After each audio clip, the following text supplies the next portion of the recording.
என்னுடைய கருத்து என்னவென்றால், திருக்குறளும் ஆட்சி முறையும் என்பதில் வேட்டுவ சமுதாயத்திலிருந்து வேளாண்மை சமுதாயம் வரை நாகரீகம் மக்களிடையே துவங்கிய பின்புதான் தனி ஒரு தலைவனாக முடியாட்சி, மக்களாட்சி, ஜனநாயக ஆட்சி என பலவிதமான ஆட்சி முறைகள் உலகெங்கும் தோன்றின.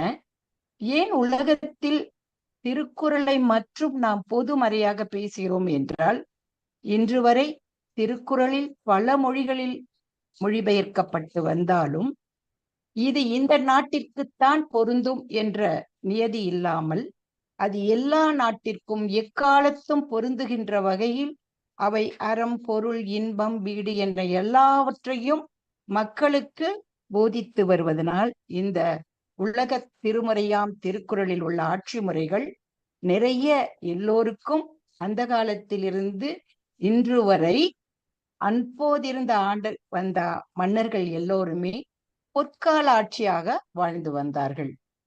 நம்முடைய நாட்டில் கூட பார்த்தோம்னாக்க நிறைய பேரு சிபி சக்கரவர்த்தி, முல்லைக்கு தெரிந்த பாரி வள்ளல், அந்த வகைராக்களில் தொடர்ந்து சேர, சோழ, பாண்டியர் முதல் இன்று இருக்கக்கூடிய நவீன கால ஆட்சி வரையில் எல்லாமே அறம் சார்ந்த ஒரு வாழ்க்கையும் மக்களை பாதுகாக்கின்ற வழிகளையும் நெறிப்படுத்தி கொடுத்ததுதான் திருக்குறள்.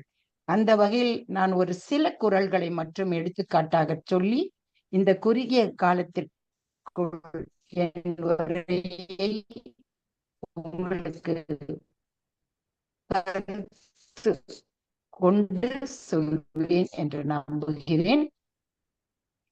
இயற்றலும் ஈட்டலும் அதனுடன் சேர்ந்து இயற்கையையும் இறைவனையும் சேர்த்து இறையோடு சேர்ந்த மக்களாட்சியில் உள்ள மன்னர்களாகட்டும், முதல்வர்களாகட்டும், அந்த காலத்தில் இன்று இருக்கின்றவர்களாகட்டும் எப்படி ஆட்சி புரிந்து வந்தார்கள் என்பதனை இந்த ஒரு குறள் மூலமே அது அடிப்படையான ஒரு அஸ்திவாரமாக போட்டு கொடுக்கப்பட்டுள்ளது.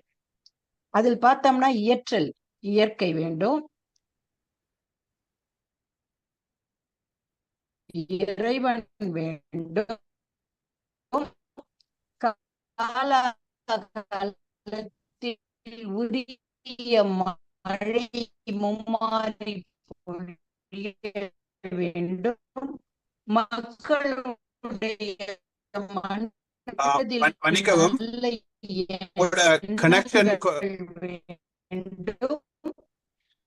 அதனை மன்னனும் சேர்ந்து அதை வகுத்தல் அதை எல்லோரும் ஒரு ஆட்சி முக்கியமாக ஒரு டன் குறைவாக இருக்குங்களா?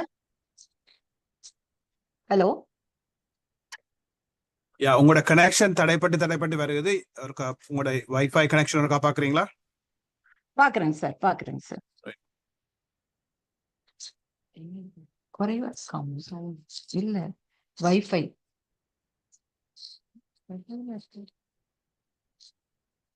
ஹலோ, இப்ப கேக்குதுங்களா? Okay sir, sorry for the disturbance. இப்பொழுது அந்த அரசர் இயற்றலும் ஈட்டலும் காத்தலும் காத்த வகுத்தலும் வல்லது அரசு என்பதனை அஸ்திவாரமாக கொண்டு ஆட்சி புரியும் எல்லா நாட்டு மக்களுமே வள்ளுவர் வழியில்தான் ஆட்சி புரிந்து வந்திருக்கிறார்கள் என்பது தெள்ளத் தெளிவாக இருக்கிறது. தூங்காமை, துணிவு, உடைமை, கல்வி இவை மூன்றும் சிறந்து இருந்தாலும் ஒரு மன்னருடைய ஆட்சி மிக ஒரு நல்ல ஆட்சியாக இருக்கும் என்பதற்கு இந்த மூன்றும் மிகச்சிறந்த உதாரணமாகி நிற்கிறது. தூங்காமை, விழிப்புணர்வு, எப்பொழுதும் அடுத்த பகைவர்கள் வருகிறார்களா, மன்னர்களுடைய நண்பர்களும் பகைவர்களாகலாம் என்பதனை தெரிந்து அவர்கள் விழிப்புணர்வோடு இருந்து நாட்டை ஆட்சி செலுத்தவும், கல்வியில் மேம்பட்ட அமைச்சர்களையும் மற்றவர்களையும் நம்முடன் சேர்த்து இடிப்பாரை ஏமரா மன்னர் கெடுப்பாரிலனம் கெடும் என்பதனையும் நினைத்து வீரத்தோடு தியாகத்தோடு நல்ல உறுதியோடு செய்பவர்களுடைய ஆட்சி திருக்குறளில் வந்த மாதிரி மிகவும் ஒரு நல்ல ஆட்சியாகவும் பொற்கால ஆட்சியாகவும் இருக்கும். ஞாலம் கருதினும் கைகூடும், நாளம் கருதினும் கைகூடும், காலம் கருதி இடத்தார் செய்யும் அப்படின்றது குறள்.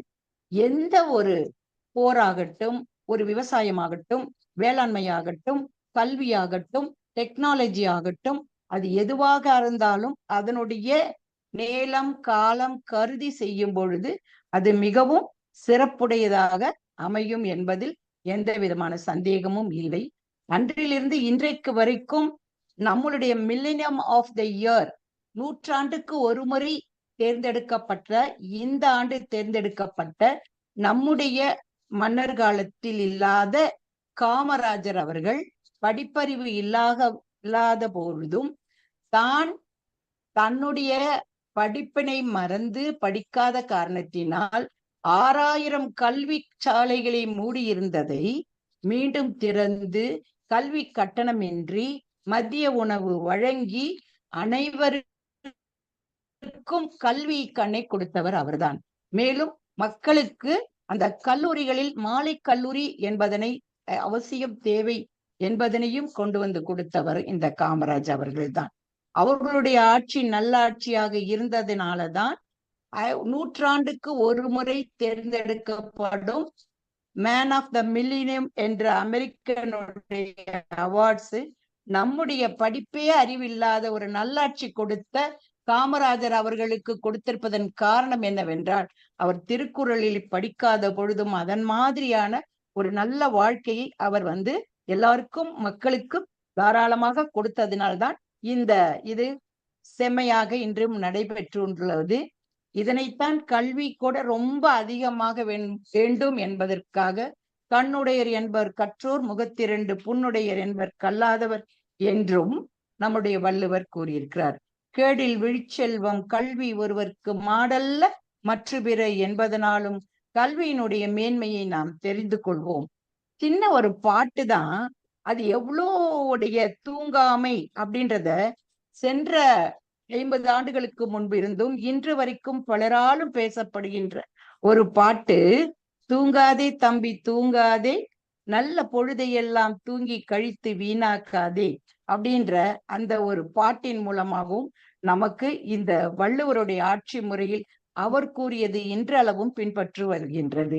அதனால் அதற்காக திருவள்ளுவரது நூலை படிக்க வேண்டும். முறைப்படி காலையில் படி, கடும் பகல் படி, மாலையில் படி, இரவு நேரம் படி, பொருள்பட படி, கற்பவை கற்கும்படி வள்ளுவர் சொன்னபடி கற்கத்தான் வேண்டும். அப்படி கல்லாதார் வாழ்வது எப்படி என்பதனை மாற்றி அறம்படி பொருள்படி அப்படியே இருக்கும்படி இன்பம் படி, தமிழ் முறைப்படி, 4 மறை பிறந்தது எப்படி என்று சொல்லும்படி அகப்பொருள் படி, அதன்படி புகப்பொருள் படி, நல்லபடி படிப்படியாய் சொல்லும்படி வாழ்க்கையை அமைத்துக் கொள்ள வேண்டும். நல்லபடி என்பதனை திருக்குறள் ஆட்சி முறை நம் அனைவருக்கும் ஒரு வழிகாட்டியாக அன்றிலிருந்து இன்றிலிருந்து அன்றும் இன்றும் என்றென்றும் இன்றும் வருங்காலத்திலும் கூட அவை நமக்கு ஒரு வழிகாட்டியாக இருக்கின்றது என்பதனைத்தான் இந்த என்னுடைய கட்டுரையில் நான் சமர்ப்பித்துள்ளேன்.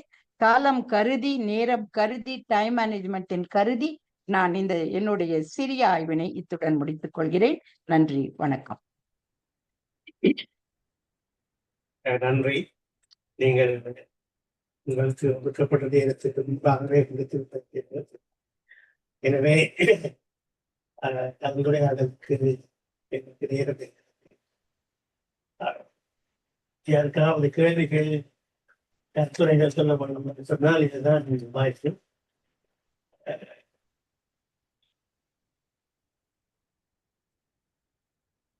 இந்த உரையிலே புதிதாக நீங்கள் ஒரு இதுவரை கூறப்படாத கருத்துக்கள் அதற்கு புதிதாக தேவை என்ற கண்ணோட்டத்திலே ஏதாவது சொல்லியிருக்கீங்க? ஒரு பசியும் ஓவா பிடியும் செரு பகையும் சேராதிருப்பது நாடு அப்படின்னு அன்றைக்கு சொன்ன வள்ளுவருடைய கூற்றுப்படி அவை யாவுமே இன்றைக்கு நடைமுறையில் நாம் கண்கூடாக காண்கிறோம். கொரோனா என்ற ஒரு நோய் நாம் இந்த உலகத்தில் யாரும் கற்பனை செய்து பார்க்க முடியாத ஒரு அதிசயத்தக்க நிகழ்வாக பேரழிவாக எல்லா நாட்டு மக்களையும் முடக்கி போட்ட பொழுது நம்முடைய நாட்டில் மட்டும் நம்மளுடைய அந்த இறை மாட்சியும் நம்மளுடைய நாட்டில் உள்ள ஆன்மீகமும் அறிவியலும் சேர்ந்து இன்றைக்கு நம் அனைவரையும் காப்பாற்றி கொண்டுள்ளது என்றால் அதற்கு திருக்குறளும் தொல்காப்பியரும் சங்கத் தமிழும் நமக்கு கொடுத்த வழிகாட்டிகள் தான் என்று கூற விரும்புகிறேன். மேலும் ஒரு பசி, இன்றைக்கு இருக்கக்கூடிய காசா இஸ்ரேல் போரில் நாம் நிறைய பேரை பார்க்கிறோம். சாப்பாட்டுக்கு இல்லாம குழந்தைகள் கூட, மக்கள் எல்லாம் புலம்பெயர்ந்து நாடு கடந்து வழியெல்லாம் அவர்களுடைய கண்ணீரை பார்க்கும் பொழுது நமக்கு எல்லாம் வேதனை என்னவென்றால், ஒரு பசியும், அந்த ஒரு பசி குழந்தையிலிருந்து பெரியவர் வரை பசி வந்தால் பத்தும் பறந்து போய்விடும் என்றதும் கூட பாரதியார் சொல்லியபடி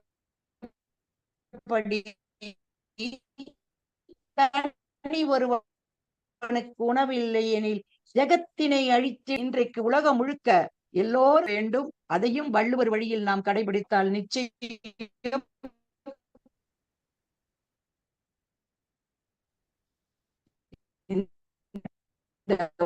உலகம் பேரமைதியையும்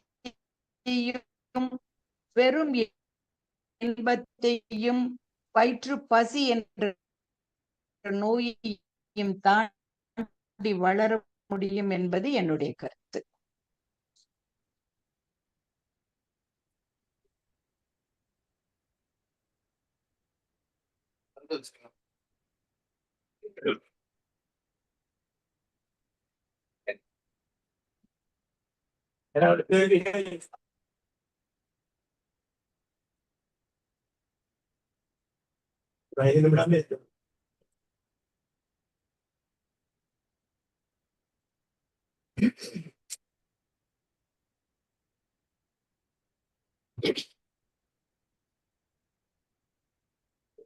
பார்வையாளர்கள் பங்கு பெற்றோருடன் இந்த கேள்விகள் இல்லை என்றால் நான் ஒரு சிறு கேள்வி கேட்க விரும்புகிறேன். உங்களுடைய நன்றி. திருக்குறளும் ஆட்சி முறையும் என்று இப்பொழுது நீங்கள் நிகழ்த்திய உரை, திருவள்ளுவருடைய காலத்தில் இருந்த ஆட்சி முறை திருக்குறளை பொதுமறை என்று குறிப்பிடுகிறது உண்மை. அது எல்லா இடத்திற்கும் எல்லா வகையான வரலாற்று சூழ்நிலைகளுக்கு பொருத்தம் என்று நாங்கள் கருத்தில் கொண்டார்கள்.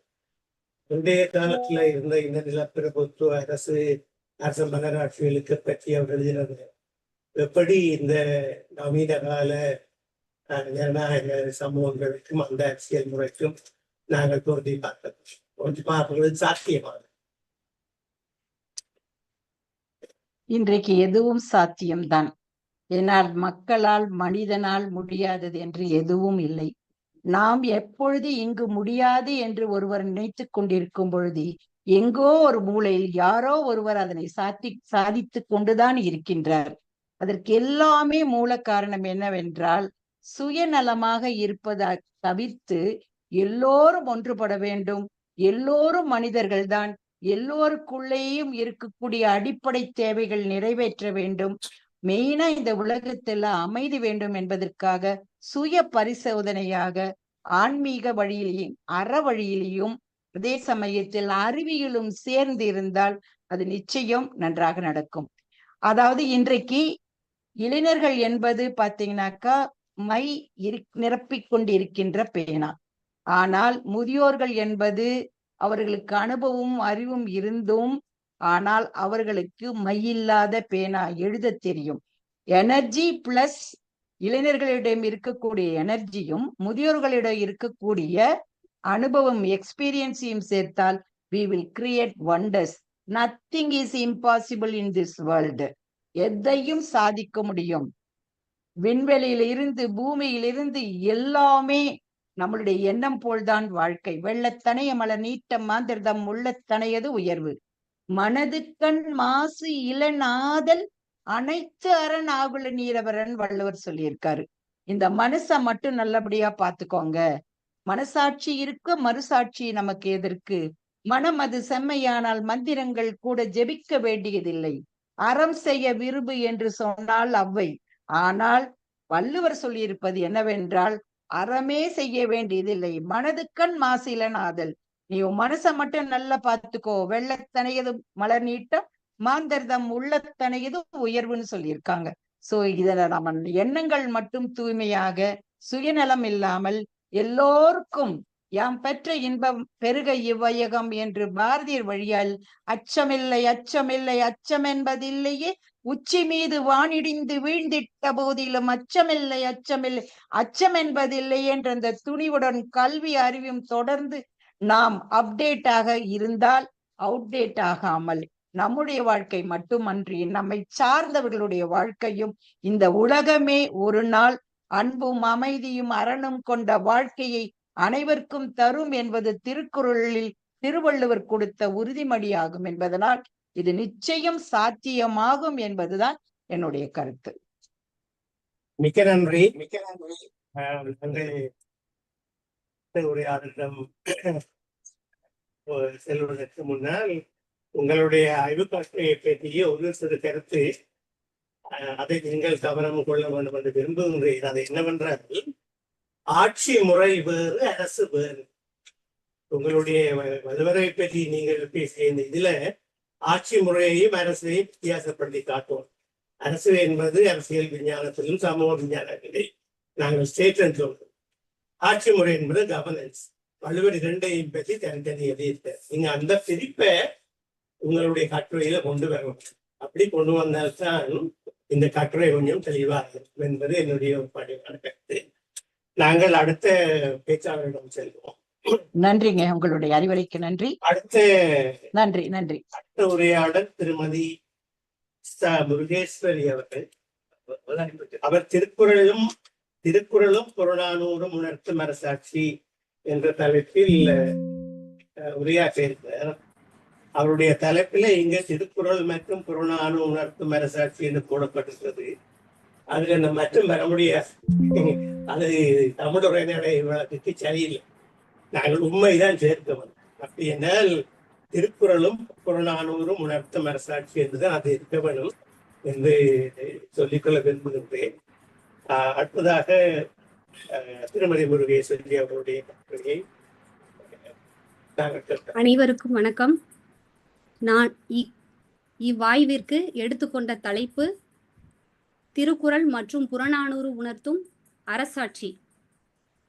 ஒட்டுமொத்த மானிட சமூகத்திற்கும் வாழ்வியல் விழுமியங்களை எடுத்து கூறும் திருக்குறளும் தமிழர்களின் வரலாற்று பெட்டகமாக திகழக்கூடிய புறநானூறும் ஓர் நாட்டின் அரசாட்சி எவ்விதம் இருக்க வேண்டும் என எடுத்து இயம்புகின்றன.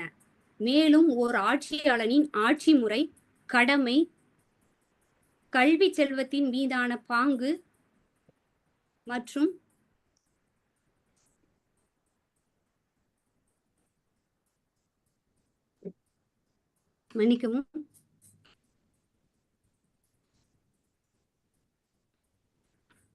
மன்னனின் கடமை போன்றவை குறித்து எனது கட்டுரை எவ்விதம் ஒன்றுபடுகின்றன என்ற ஆய்வு செய்கிறது. அறநெறி தவறாத அரசாட்சி. ஓர் அரசாட்சி ஆனது அறநெறி தவறாமலும் குற்றம் ஏதும் இழைக்காமலும் வீரத்துடனும் மானத்துடனும் ஆட்சி நடத்துபவனே சிறந்த அரசனாக விளங்கி அவனே நிலைத்த புகழினை உடையவனாக திகழ்வான் என்பதனை அறநிலுக்காதல்லாதவை நீக்கி மரநிலுக்கா மானமுடையதரசு என்ற குறள் வழி அறிய முடிகிறது. இதே கருத்தை புறநானூற்றிலும் காண முடிகின்றது. வீரமிக்க யானையும் வலிமை மிக்க குதிரையும் ஆற்றல் மிக்க வீரனும் நீண்ட தேரும் ஆகிய 4 படைச்சிறப்புகளையும் கொண்டு பெருமை மிக்க அறநெறி வலுவாது ஆட்சி செய்பவனே சிறந்த அரசனாக போற்றப்படுவான் என்பதனை கடுஞ்சினந்த கொள்களிலும் கதல் பரிய களிமாவும் நெடுங்கொடிய நிமிர்தேரும் நெஞ்சுடைய என்ற பாடல் வழி அறிய முடிகிறது.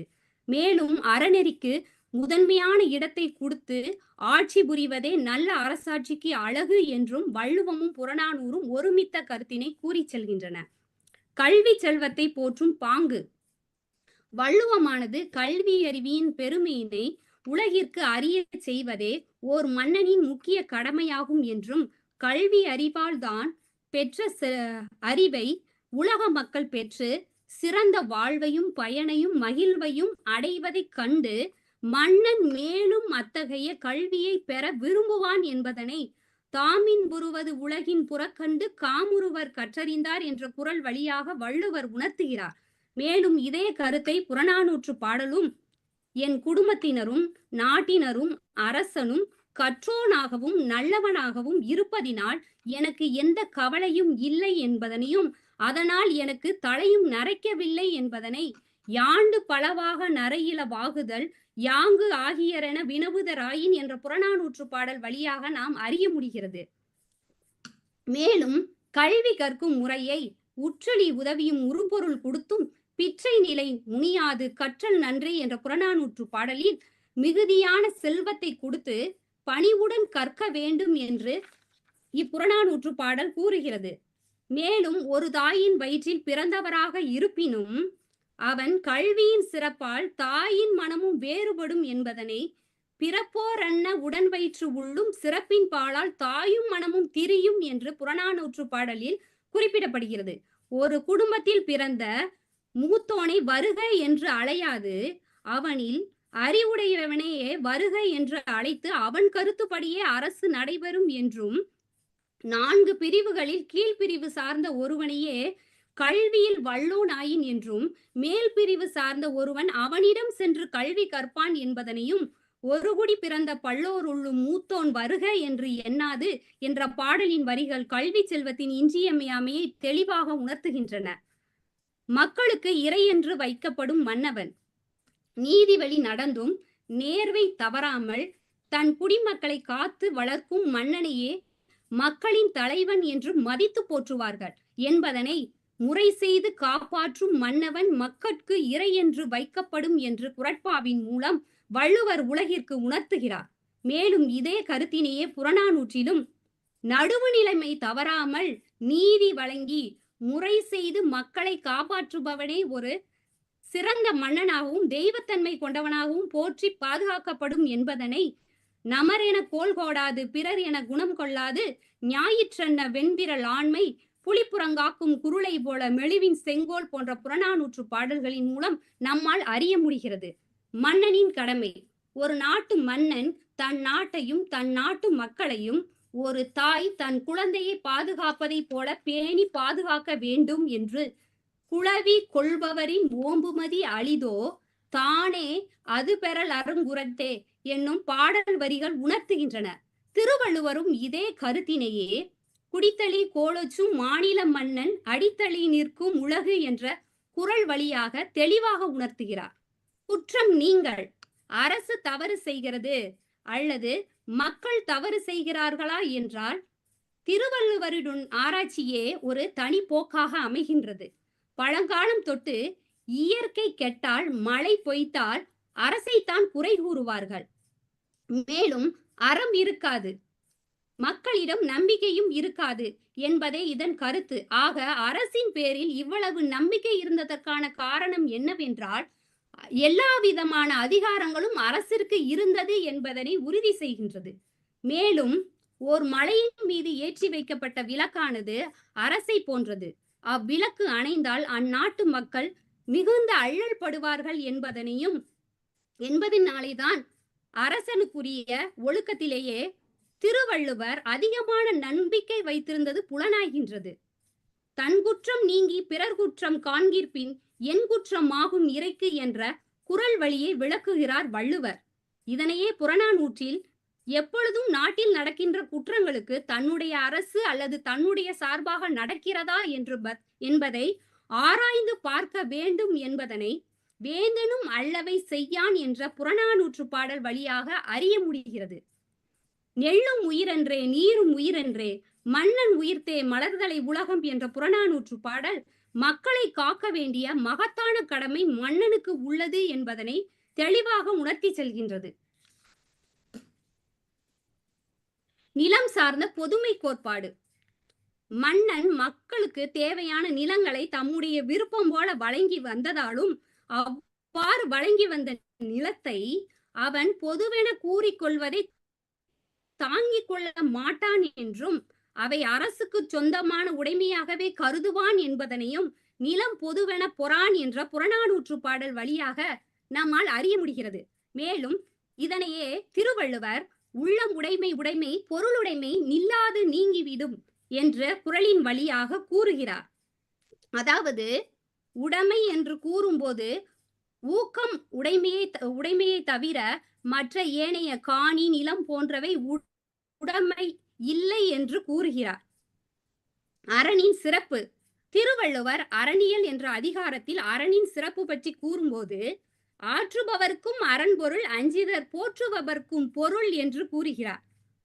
அரணானது பகைவர் மீது படையெடுத்து செல்வதற்கும் பகைவருக்கு அஞ்சி தம்மை பாதுகாத்துக் கொள்வதற்கும் பயன்படும் என்று கூறுகிறார். மேலும் அரணுக்கு இலக்கணம் வகுக்கும் போது ஓர் அரணானது அகலமாகவும் உயரமாகவும் உறுதியாகவும் பகைவரை அழிக்க இயலாத அமைப்பு கொண்டதாகவும் இந்நான்கையும் கொண்டு இருக்க வேண்டும் என்று அரணுக்கு இலக்கணம் வகுத்து கூறுகிறார் திருவள்ளுவர். உயர்கவளம் திண்மை அருமை இந்நான்கின் அமைவரன் என்றுரைக்கும் நூல். முற்றாட்சி முற்றியவரையும் பற்றாட்சி பற்றியார் வெல்வது அரண் போன்ற குறட்பாக்கள் முற்றுகையிட்டு கைப்பற்ற முடியாத உள்ளே இருக்கும் படையினருக்கும் மக்களுக்கும் தேவையான உணவும் எதிரிகளுடன் போர் புரிவதற்கு எளிதாக அமையக்கூடியதாக அமைப்பாக இருக்க வேண்டியதே ஓர் அரணின் சிறப்பு என்று கூறுகிறார் வள்ளுவர். திங்களும் நுழைய இதே கருத்தினை புறநானூறும் திங்களும் நுழைய வெந்திர படுபுலை பாடல் சான்ற விரல் வேந்தனுமே வெப்பு உடைய அரண் கடந்து துப்பு உருவர் புறம் பெற்றிசினை என்றும் ஒன்னார் கடிமதில் அரண் பல கடந்த நெடுமான் அஞ்சி என்ற புறநானூற்று பாடல் வழியாகவும் போர் என்றால் திங்களும் நுழைய முடியாத அளவிற்கு அரணின் மதில் உயரமாக இருக்க வேண்டும் என்றும் அரணுக்குரிய அதாவது கோட்டைக்குரிய அங்கங்களிலே சிறந்தது மதில் என்றும் புறநானூறு கூறுகிறது. இவற்றின் மூலம் அரணின் சிறப்பை பற்றி வள்ளுவமும் புறநானூறும் ஒருமித்த கருத்தினை கூறி செல்கின்றன. செயலாற்றும் திறன். ஓர் அரசன் ஒரு செயலுக்கு ஏற்ற சூழ்நிலையை அறிந்து செயல்பட வேண்டும் என வள்ளுவர் கூறுகிறார். அதாவது பொருள், கருவி, காலம், செயல், வினை ஆகிய ஐந்தையும் கொண்டு செயல்பட வேண்டும் என கூறுகிறார். பொருள், கருவி, காலம், வினையிடனோடு ஐந்தும் இருள் தீர எண்ணி செயல் என்ற குறளில் வள்ளுவர் குறிப்பிடுகிறார்.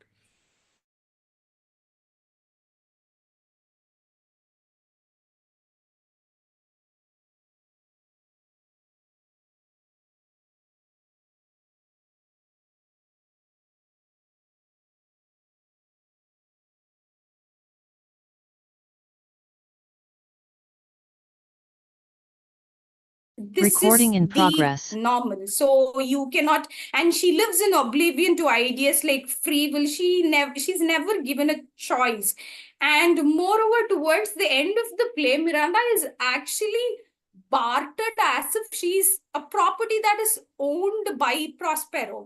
Prospero, being the father here, he goes on to tell, then as my gift and thine own acquisition worthily purchased, take my daughter. His daughter is not something that somebody can actually purchase, but then he goes on to tell this. So he just treats his daughter as a commodity, a property that one can actually own, and he's just trying to change the ownership to Alonso. Alonso is actually the king of Naples, and Ferdinand is his son. So Prospero actually wants Ferdinand to marry Miranda, who's Ferdinand again is the son of the king of Naples, and this is actually reflected in couplet number 448, and this goes like this: Idipare illada Emara mannan kedupar ilanum kedum. So a king who has no one to correct or advise him will bring about his own downfall, even if no enemy tries to destroy him. And again, in the island, it's just Miranda, Prospero, Caliban, and other spirits who are actually headed by Ariel. Nobody actually tells Prospero that whatever he is doing is wrong. He's committing so many mistakes, but in his dukedom, he had one advisor. He was actually Gonzalo. Gonzalo was a very good advisor for Prospero in Milan, but then he stays in Milan. It's because of Gonzalo that Prospero and Miranda are alive in the first place. So this is the second theme. And the third theme is Prospero also radiates a kind of a masculinity that is called as hegemonic masculinity. Again, we do have a lot of masculinities, and you have hegemonic masculinity occupying the topmost rung of this ladder, and you do have other masculinities being placed below hegemonic masculinity. Okay, so it actually it is something that it is upheld by a patriarchal society that rests not only in power over women but also power over other forms of masculinity. Again, we have one very good character called Caliban. Caliban was the original owner of the island in which Prospero is shipwrecked. But what happens to Caliban is that Prospero enslaves Caliban, who's actually the native of the island, and he's treated like a slave. He's not given the respect that he deserves. So Caliban is dehumanized by Prospero.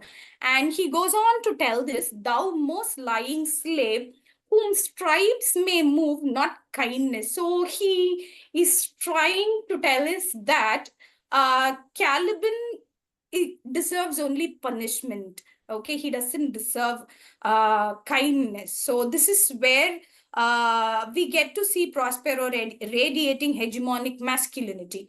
And again, we have another character, Ariel, another spirit, who's the servant. I would call him the servant of Prospero because he carries out whatever orders that Prospero gives. Okay, and even though Ariel fulfills all the wishes of Prospero, Ariel is verbally abused by Prospero, and he goes on to tell, "If thou more murmurest, I will rend an oak and peg thee in his naughty entrails till thou hast howled away 12 winters." Okay, so even after doing whatever is being whatever instruction he receives, he's just greeted with threats.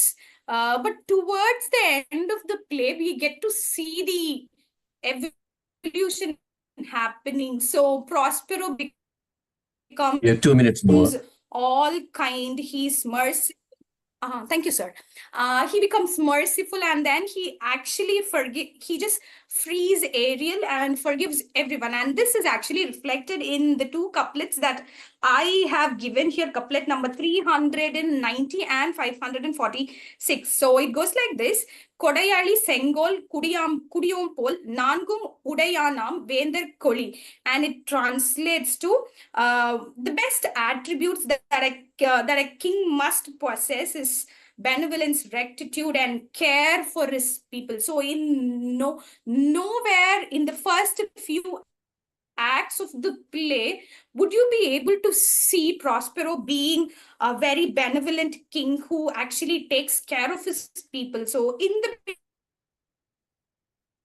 beginning, he neglects his duty in Milan, and even after being shipwrecked in the island, he goes on to abuse both Caliban and Ariel. So, and the last couplet that I would be quoting is வேலன்று வென்றி தருவது மன்னவன் கோலதுவும் கோடாதெனன். So again, this roughly translates to true victory and greatness for a king. They do not come from violence or warfare, but from ruling justly and fairly. Okay, so the main quality that a king is supposed to possess is this justness and fairness, which Prospero actually lacks here. So he goes on to just enslave Caliban, dehumanize him, and just verbally abuse Ariel. So this is the third thing. And the conclusion. For the conclusion, so Prospero, in the end of the play, he actually embodies, it embodies qualities like mercy and compassion. He actually forgives Antonio, who's his brother, who had usurped his kingdom.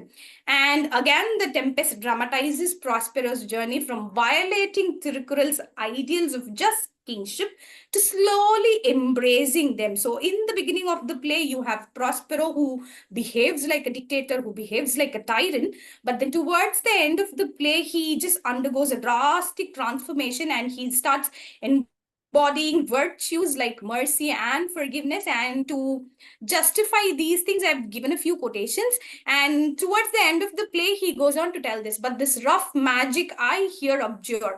I'll break my staff, bury it certain fathoms in the earth, and deeper than did ever plummet sound, I'll drown my book. So it's because of his obsession with this dark arts that he actually starts neglecting his duty as the rightful king or duke of Milan. But then towards the end, he actually buries his book, and again at last he tells the rarer action is in virtue than in vengeance. So only towards the end of the play does the hero actually recognize that virtue is more powerful than vengeance. So vengeance is something that keeps consuming you. So he comes to a conclusion that virtue is more rewarding than vengeance. So this is how Prospero actually reflects the ideals that are found in Tirukural. So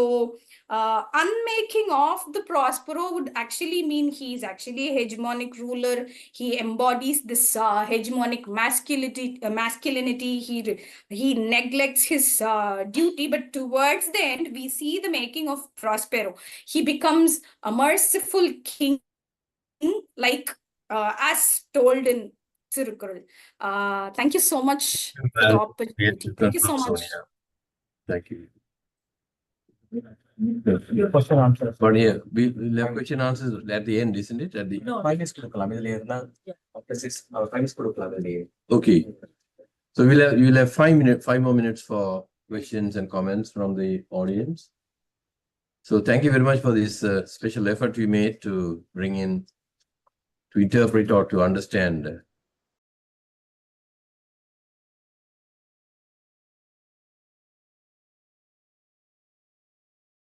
Recording in progress.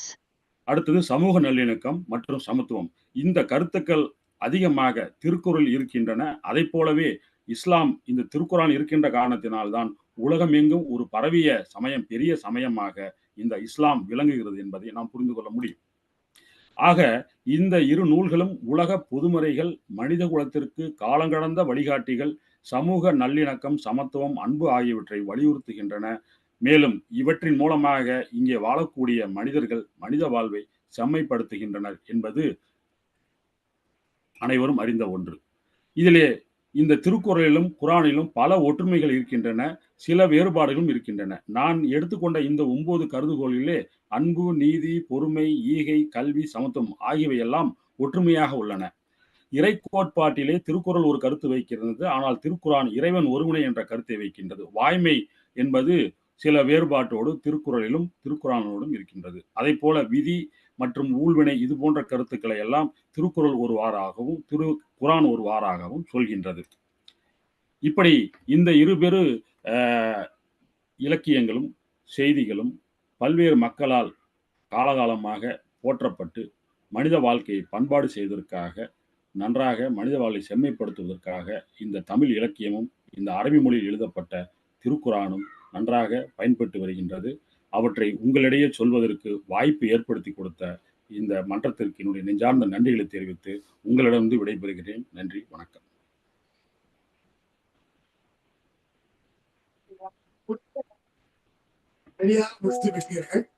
இப்பொழுது இங்க வந்திருக்கவங்களுக்கு எதுவும்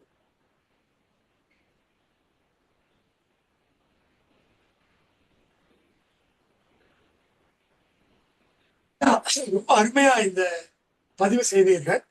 நீங்க சொல்றது ரொம்ப எனக்கு பிடித்தபடியா ஒற்றுமையும் இருக்கிறது, வேறுபாடுகளும் இருக்கின்றன என்று நீங்க சொன்னீங்க.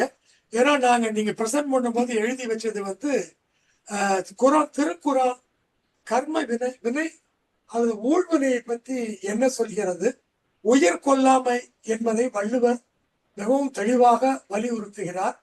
அதை பற்றி ஏதேனும் குறிப்புகள் உண்டா என்ற ஒரு கேள்வியை நான் கேட்கலாம் என்று இருந்தேன். இன்னொன்று மறுபிறவி. திருக்குறளில் அதிகம் வலியுறுத்தப்படுவது மறுபிறவி உண்டு என்ற ஒரு கோட்பாடு. ஐயா, திருக்குறானிலும் அந்த மறுபிறவி, மறுமை, இம்மை மறுமை என்று அவர்கள் இயல்பாக சொல்வார்கள். இம்மை என்றால் இந்த ஒரு பிறப்பிலே நாம் செய்வதற்கெல்லாம் நிச்சயமாக மறுமையிலே அல்லாஹ் நம்மை கவனித்துக் கொள்ளும் என்ற அந்த ஒரு நம்பிக்கையை இந்த திருக்குறான் பல இடங்களிலே சொல்கிறது. அதற்கெல்லாம் காரணம் என்னவென்றால், இந்த ஒரு இம்மை, அதாவது மறுமையில் நன்றாக இருக்க வேண்டும் என்றால் இந்த உலக வாழ்க்கையில் நாம் வாழக்கூடிய இந்த வாழ்க்கையில் நன்றாக இருக்க வேண்டும் என்ற சிந்தனைக்காகத்தான் அதை சொல்லியிருக்காள் என்று என்னுடைய கருத்தாக நான் பார்க்கிறேன். வேற்றுமைகள் இருந்தாலும் ஒற்றுமைகள் அதிகமாக காணப்படுகின்றன. ஆமாங்க, நிறைய ஒற்றுமைகள் இருக்கு. ரொம்ப தெளிவான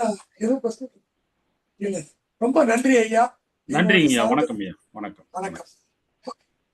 அடுத்து நம்முடைய உரையாற்ற போவர் முனைவர் முகிலை ராசபாண்டியன் அவர்கள். தமிழ்நாட்டின் மதுரை, அண்ணாமலை, சென்னை பல்கலைக்கழகங்களில் தமிழ், இதழியல், மொழியியல், கல்வியில் கற்றவர். 5 நாவல், 5 சிறுகதை தொகுப்புகள் உட்பட 100க்கும் மேற்பட்ட நூல்கள் படைத்துள்ளார். சென்னை மாநிலக் கல்லூரியில் தமிழ் பேராசிரியராகவும், தமிழ் இணைய கல்வி கழகத்தின் உதவி இயக்குநராகவும், செம்மொழி தமிழாய்வு மத்திய நிறுவனத்தின் பதிவாளராகவும் பணியாற்றியுள்ளார். இவர் திருக்குறளில் சீவகம் என்ற கருத்தை பற்றி தனது ஆய்வு கட்டுரை இங்கு பதிவு செய்ய இருக்கிறார். வணக்கம் ஐயா, நேரம் உங்களுடையது. வணக்கம் ஐயா. ஷேரை டெலீட் பண்ணிடுங்க சார். ஷேர், ஆமா கரெக்ட்.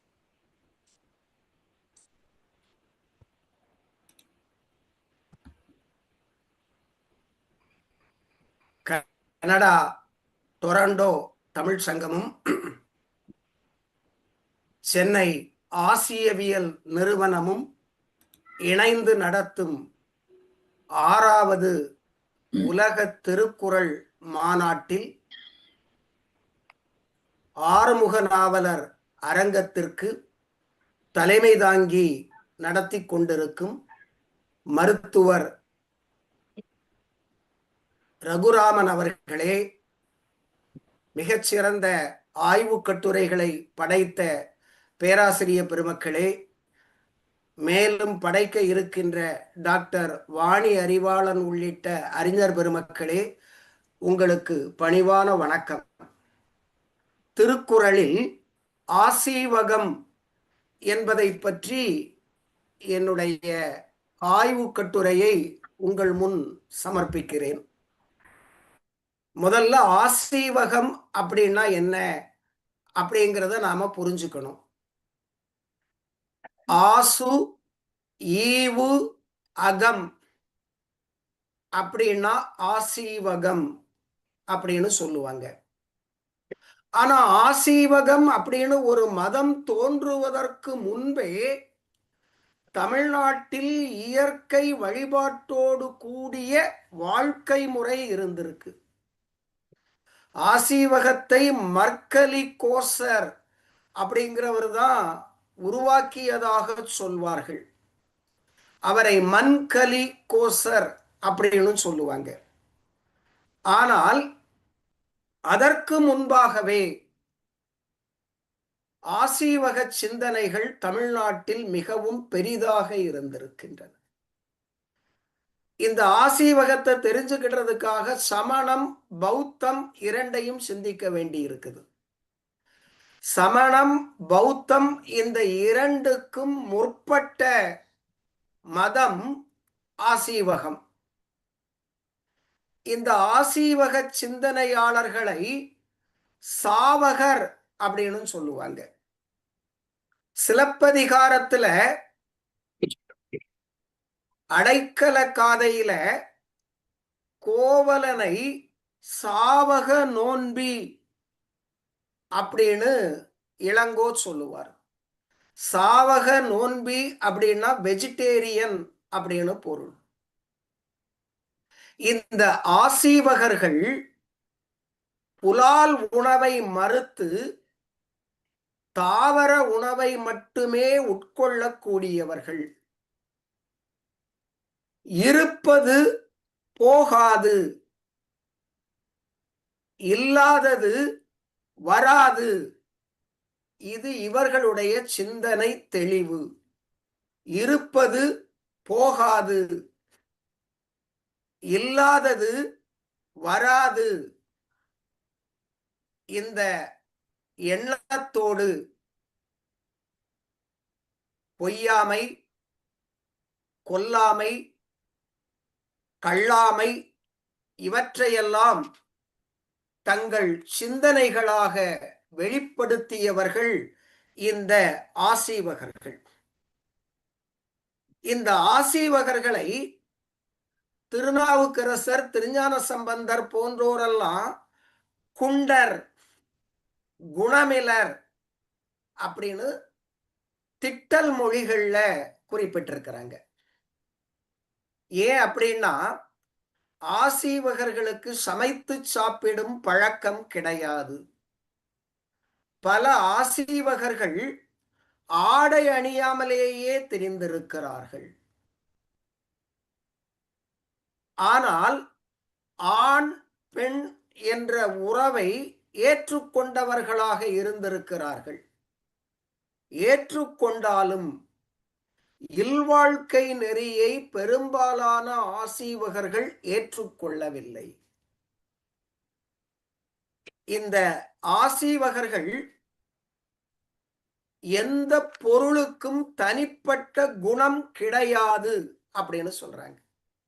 நீர், நிலம், நெருப்பு, காற்று என்ற நான்கின் அடிப்படையில் தான் இந்த உலகம் இருக்கிறது என்ற அறிவியல் உண்மையை சொல்லுவார்கள்.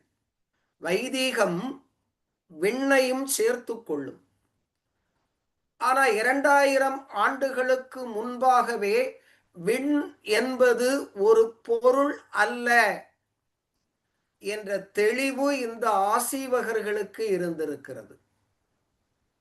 விண் என்பது ஒரு பொருள் இல்லாத காரணத்தினால் நீர், நிலம், நெருப்பு, காற்று இந்த நான்கை அடிப்படையாக கொண்டே இந்த உலகத்தில் உயிர்களும் பொருள்களும் தோன்றுகின்றன அப்படின்னு சொல்றாங்க.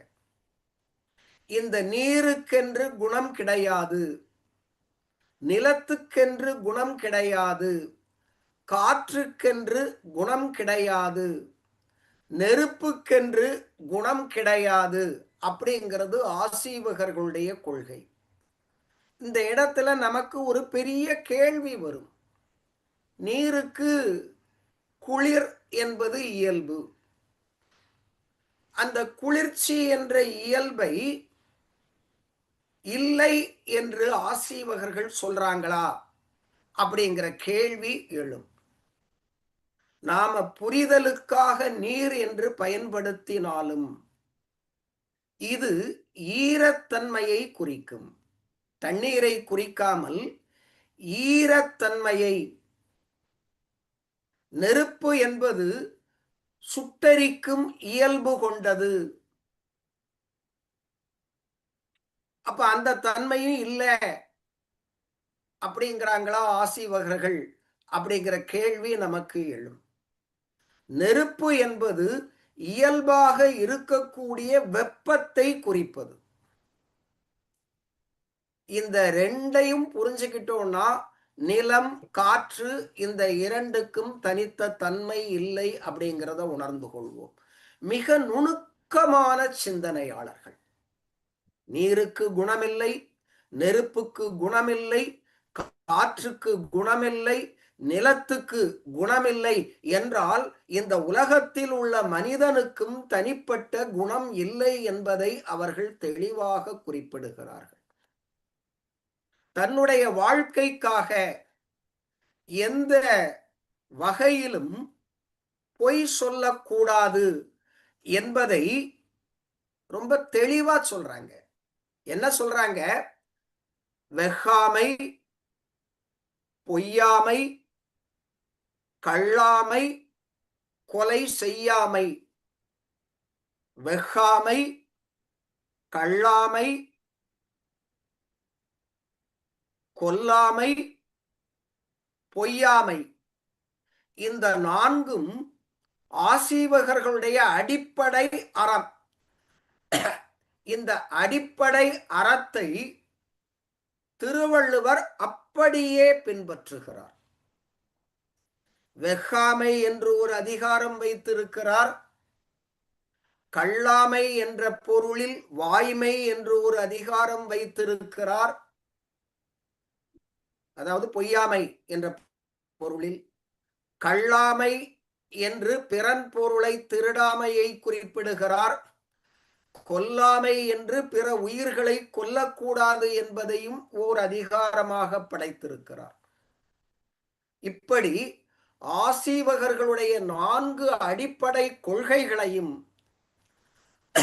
திருவள்ளுவர் தமது திருக்குறளில் 4 அதிகாரங்களாக குறிப்பிடுறார். இப்ப வெகுதல் அப்படின்னா பேராசைப்படுதல், அதிக ஆசைப்படுதல். வெகாமைனா பேராசை கொள்ளாமல் இருத்தல். இந்த வெகாமை அப்படின்னா களவு செய்யாமை அப்படின்னு சொல்லுவாங்க.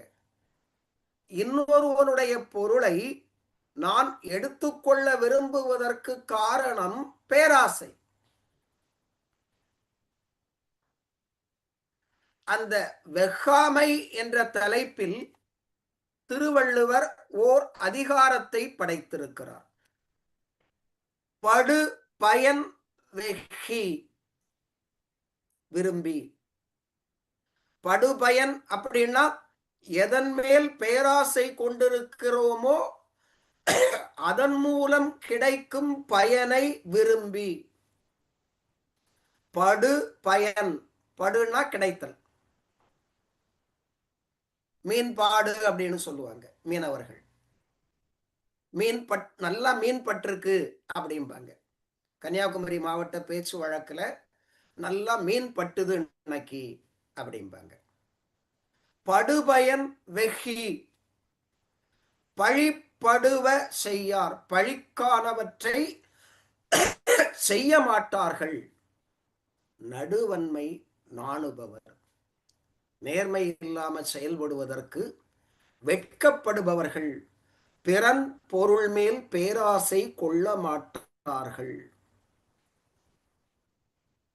எனவே ஆசீவகர்களின் முதல் கொள்கையாகிய வெகாமையை திருவள்ளுவர் ஓர் அதிகாரத்தில் 10 குறட்பாக்களில் படைத்துள்ளார். கள்ளாமை என்ற அதிகாரத்தில்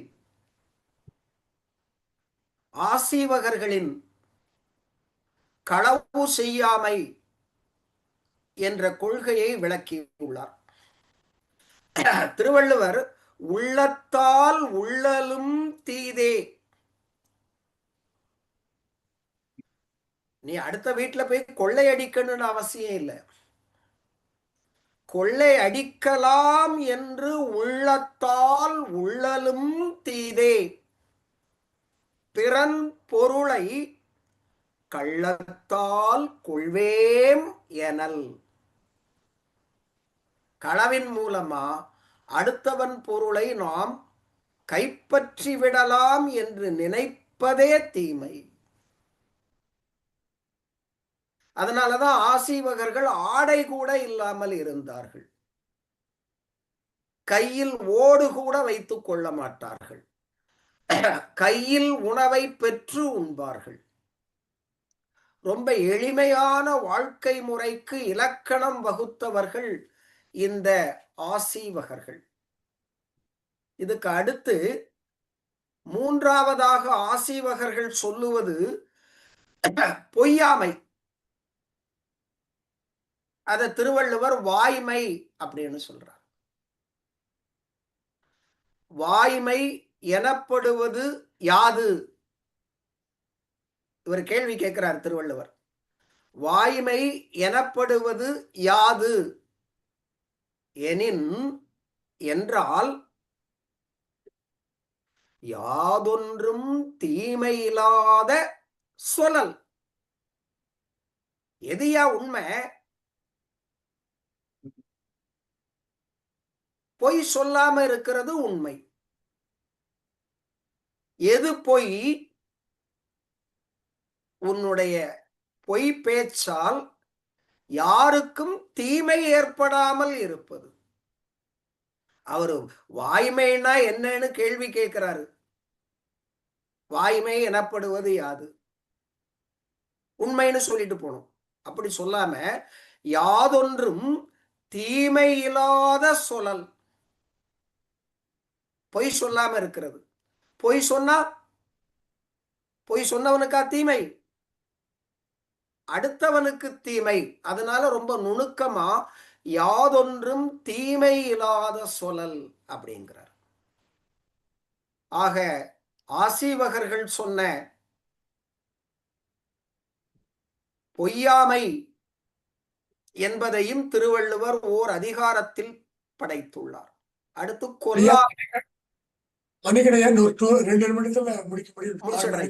முடிச்சிடுறேன்.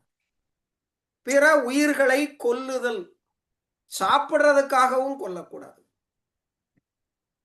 அறவினை யாதெனில் கொல்லாமை. அறச்செயல் எது என்றால் கொல்லாமைதான் அப்படின்னு கொல்லாமையை பற்றியும், பொய் சொல்லாமை, பிறன் பொருள் மேல் பெரு விருப்பம் கொள்ளாமை, கள்ளாமை, கொல்லாமை என்று 4 சிந்தனைகளையும் ஆசீவக சிந்தனைகளாகவே திருவள்ளுவர் பயன்படுத்தி இருக்கிறார். அப்படின்னா திருவள்ளுவரை ஆசீவக மதம் சார்ந்தவர் அப்படின்னு சொல்லிடலாமா? இன்னும் நிறைய இருக்கு. ஆசீவக சிந்தனைகளில் அடுத்த நிலையில் ஒரு 4 கருத்து இருக்குது. அதையும் திருவள்ளுவர் சொல்லி இருக்கிறார். துறவு, மெய்யுணர்தல், இதையெல்லாம். திருவள்ளுவர் ஆசீவகரும் அல்ல.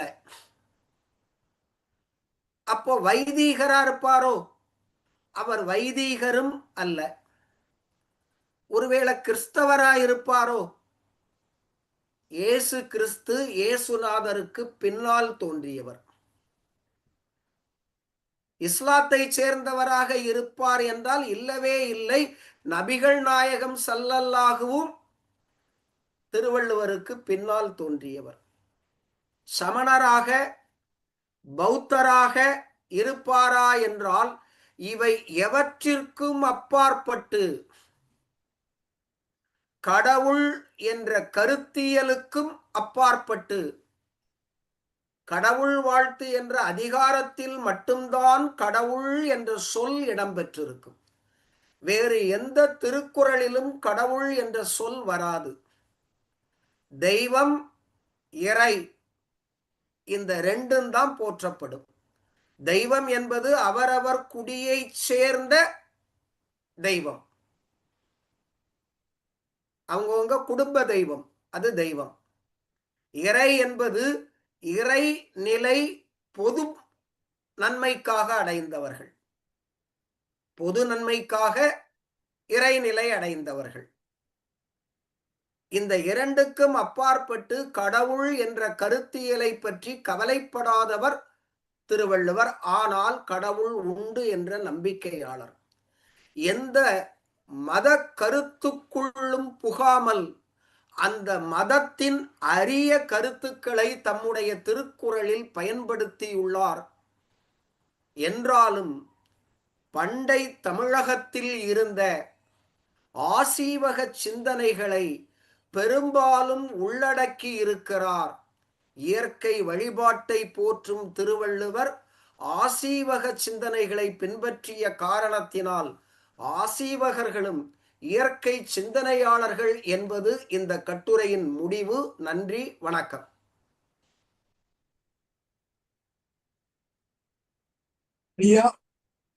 ரொம்ப ஒப்பிட்டு திருக்குறளை பற்றியும் தெளிவாக வழங்கினீர்கள். நன்றி. யாருக்கும் எதுவும் கேள்விகள் யாரும் சொல்லிக்கிறேன். நல்லது. நல்ல நல்ல விளக்கங்களை கொடுத்தீர்கள். எனக்கு ஒரே ஒரு கேள்வி. இந்த வாய்மையை பற்றி சொன்ன வள்ளுவர் பொய்மையும் வாய்மையுடன் திருக்குறள் இந்த நன்மை பயக்கும் வந்து சொல்லுவதா பொய்யையும் சொல்லுவாங்க கருத்து. பொய்மையும் வாய்மை இடத்து உரை தீர்ந்த நன்மை பயக்கும் என. கேள்வி ஏன் அந்த அப்படி சொன்னார், பொய்யே சொல்லலாம் என்று ஏன் சொன்னார்? ரொம்ப நுணுக்கமான கேள்வி.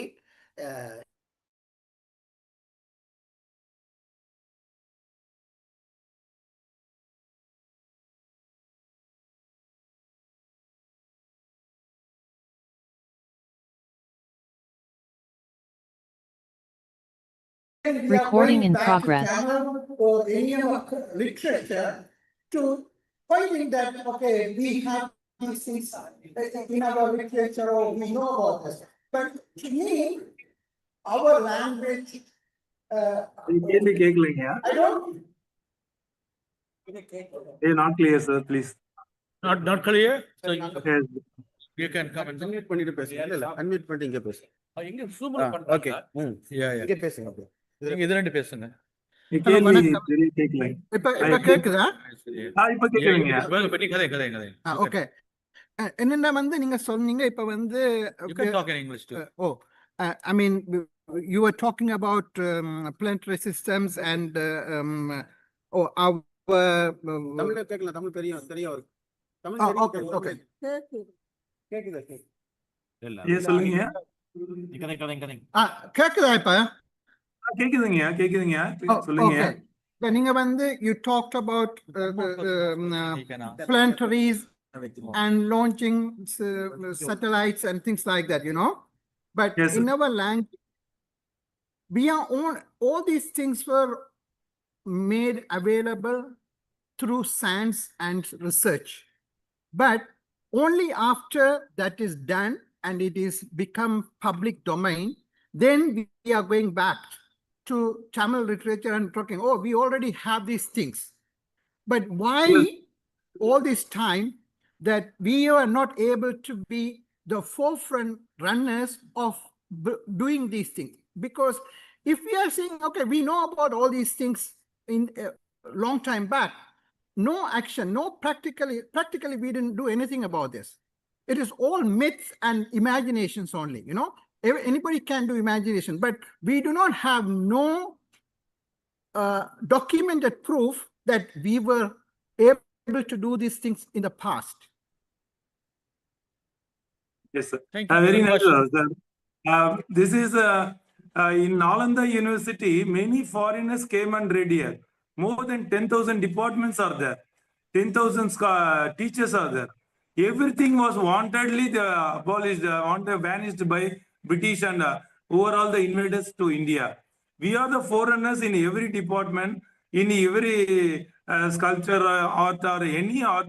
We proved ourselves. Even our Rajaraja Sohan temple is only having as a right choice to prove ourselves, our culture. There are many things. Now we are from Kiradi. There is also Kaveri Pumbuttinam. There is under one city is also there.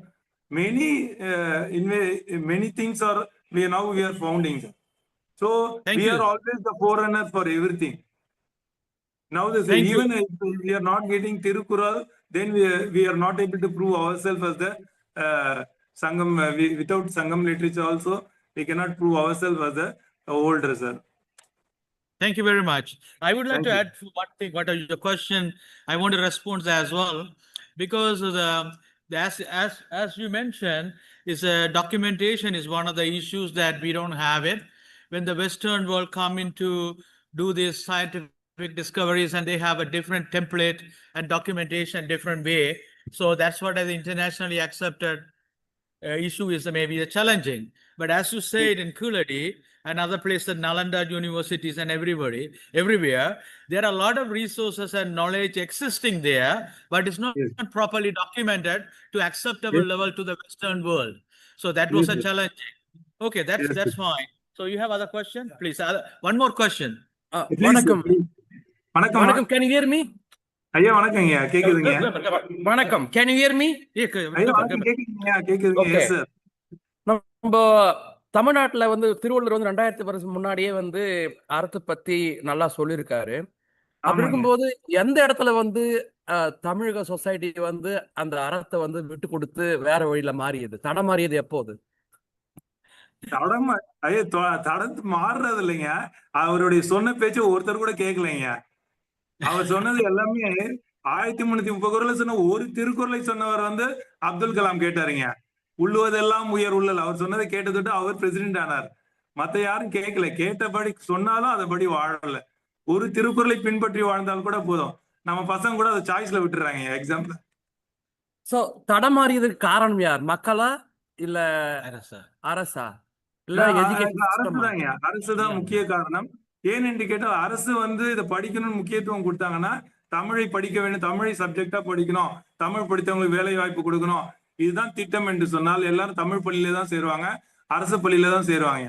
எப்போ நீங்க தனியார் பள்ளிக்கு வந்து ஆங்கிலத்தை கொடுத்துட்டீங்களோ அப்ப வந்து அவங்க தமிழை ஒழிச்சு கட்டிடுவாங்க. அதான் நடக்குது. ஆனா மக்கள் மேல தவறே இல்லைங்க. மக்கள் மேல தவறே கிடையாது. நன்றி. Nandri, amazing. Your speech is amazing, and then everybody have so many questions, and all the questions are very important and valid. Thank you so much. Thank you so much. Thank you. So we move on to the next speaker. Next speaker is Dr. Manoharan and Arulanandam. The impact of Porutpal of Tirukural on Tamil cultural tradition in a particular region of Sri Lanka. Please come forward, Dr. Manoharan and maybe Dr. Arulanandam.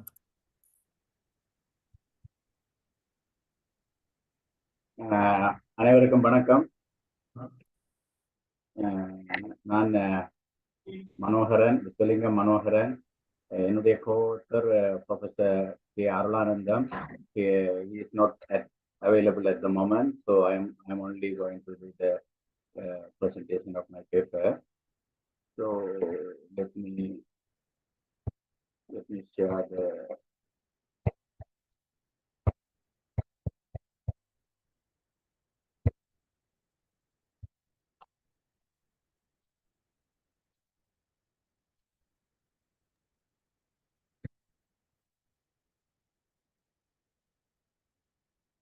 உங்கள் பேச்சை ஆரம்பிக்கலாம் doctor Manoharan. Shall I share the screen?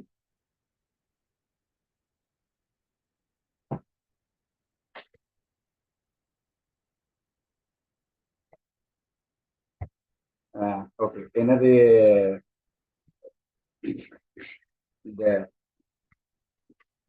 the title of my paper is Impact of Porutpal of Tirukural on the Tamil cultural traditions in particular region of Sri Lanka. So what I am trying to tell you here is,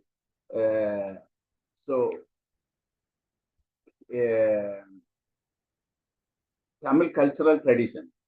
That means Tamil cultural traditions produce the good people establish very good society. That means people with good attitude and all this. So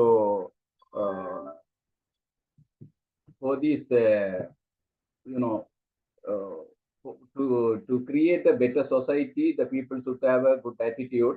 But when we are analyzing the attitude development, so we are coming across that means a belief.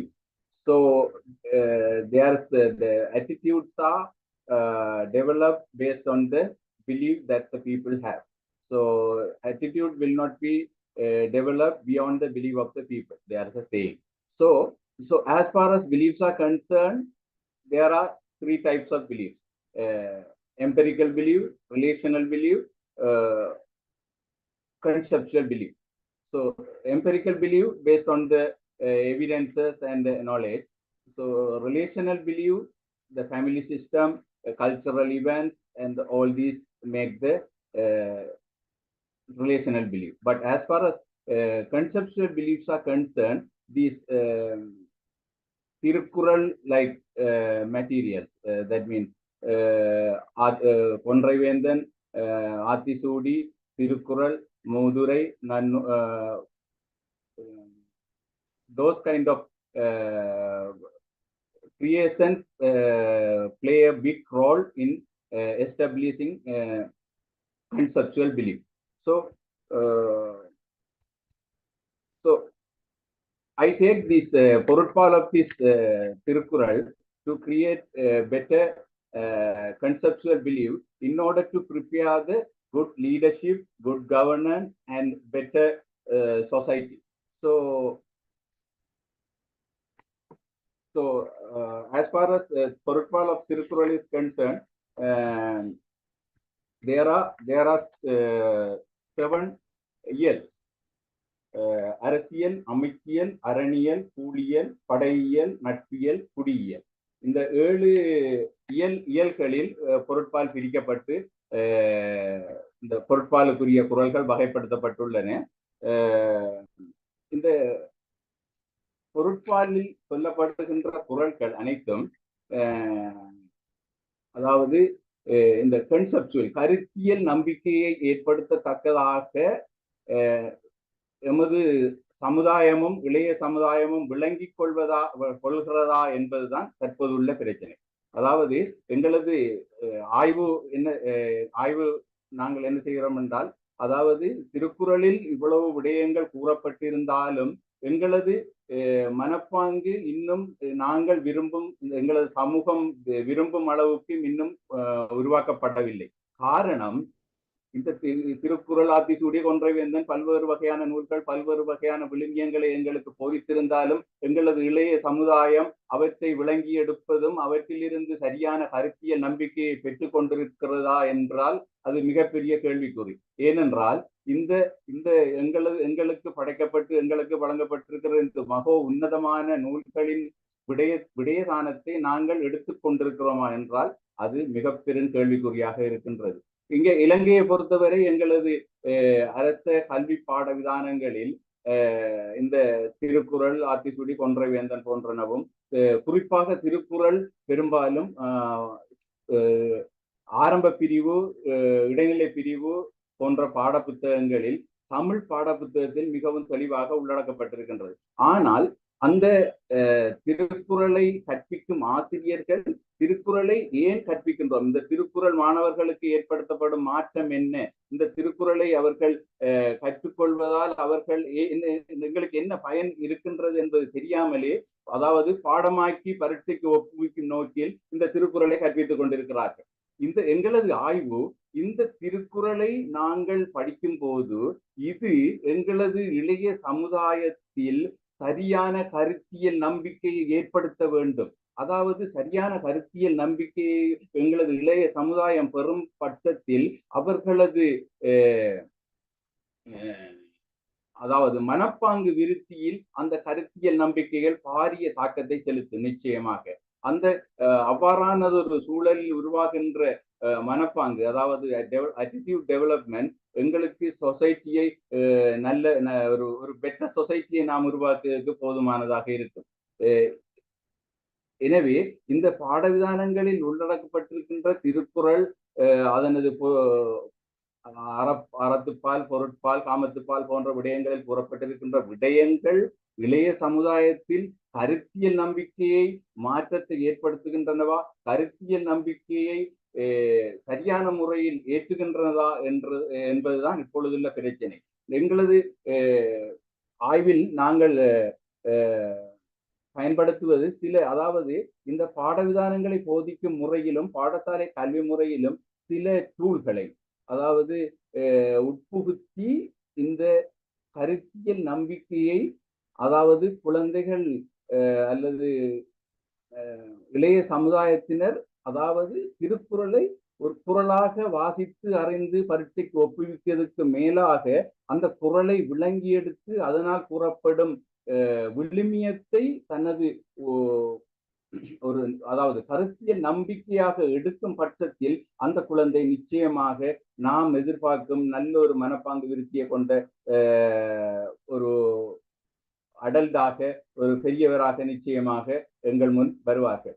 இதற்கு நாங்கள் பல்வேறு வகையான, அதாவது இந்த திருக்குறளில் கூறப்பட்டிருக்கும் விடயங்களும் மற்ற ஏனைய எமது நன்னூல்களில் கூறப்பட்டிருக்கும் விடயங்களையும் போதிக்கும் முறைகளில் தாக்கத்தை செலுத்தும், அதாவது அதன் ப்ரொடக்டிவிட்டி, எஃபிஷியன்சி, எஃபெக்டிவ்னஸை இம்ப்ரூவ் பண்ணக்கூடிய பல்வேறு டூல்களை நாங்கள் அறிமுகப்படுத்தி வருகின்றோம். அந்த வகையில், அதாவது எங்களுக்கு நல்லாட்சி, நல்ல தலைமைத்துவம், நற்பண்புகள் போன்ற ஒரு கொண்ட ஒரு சமுதாயத்தையும் எம்மை ஆளும் தலைமுறையையும் நாம் உருவாக்குவதற்கு இந்த பொருட்பால் எந்த அளவு செல்வாக்கு செலுத்துகின்றது என்றால், நிச்சயமாக இந்த பொருட்பாலில் உள்ள குரல்கள் அனைத்தையும் எங்களது சமுதாயம் சரியாக விளங்கி எடுத்து வளருமாக இருந்தால், நிச்சயமாக திருவள்ளுவரால் மிகவும் அழகாக கூறப்பட்டிருக்கின்றது.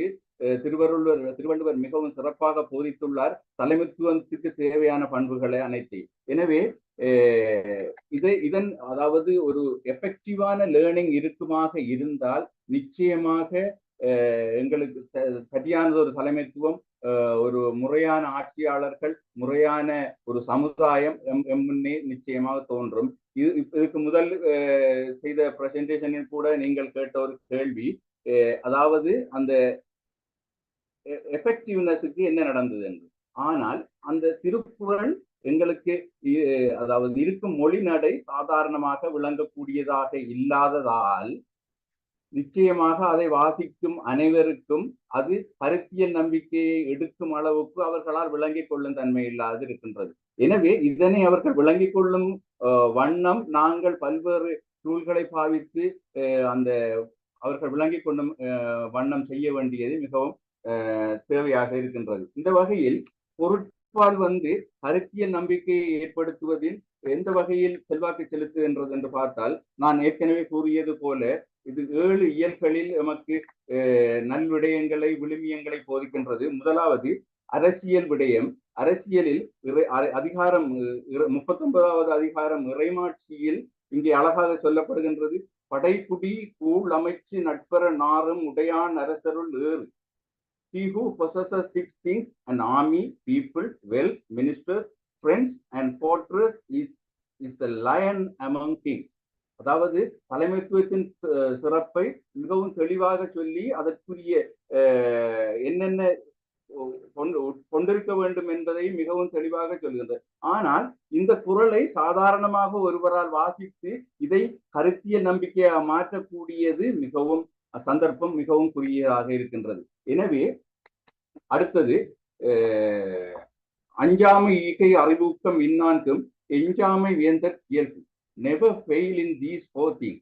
Fearlessness, liberality, wisdom and energy is the kingly character. அதாவது ஒரு அரசன் கொண்டிருக்க வேண்டிய பண்புகள் என்னவென்பதை எங்களது திருவள்ளுவர் அழகாக கூறியிருக்கின்றார்.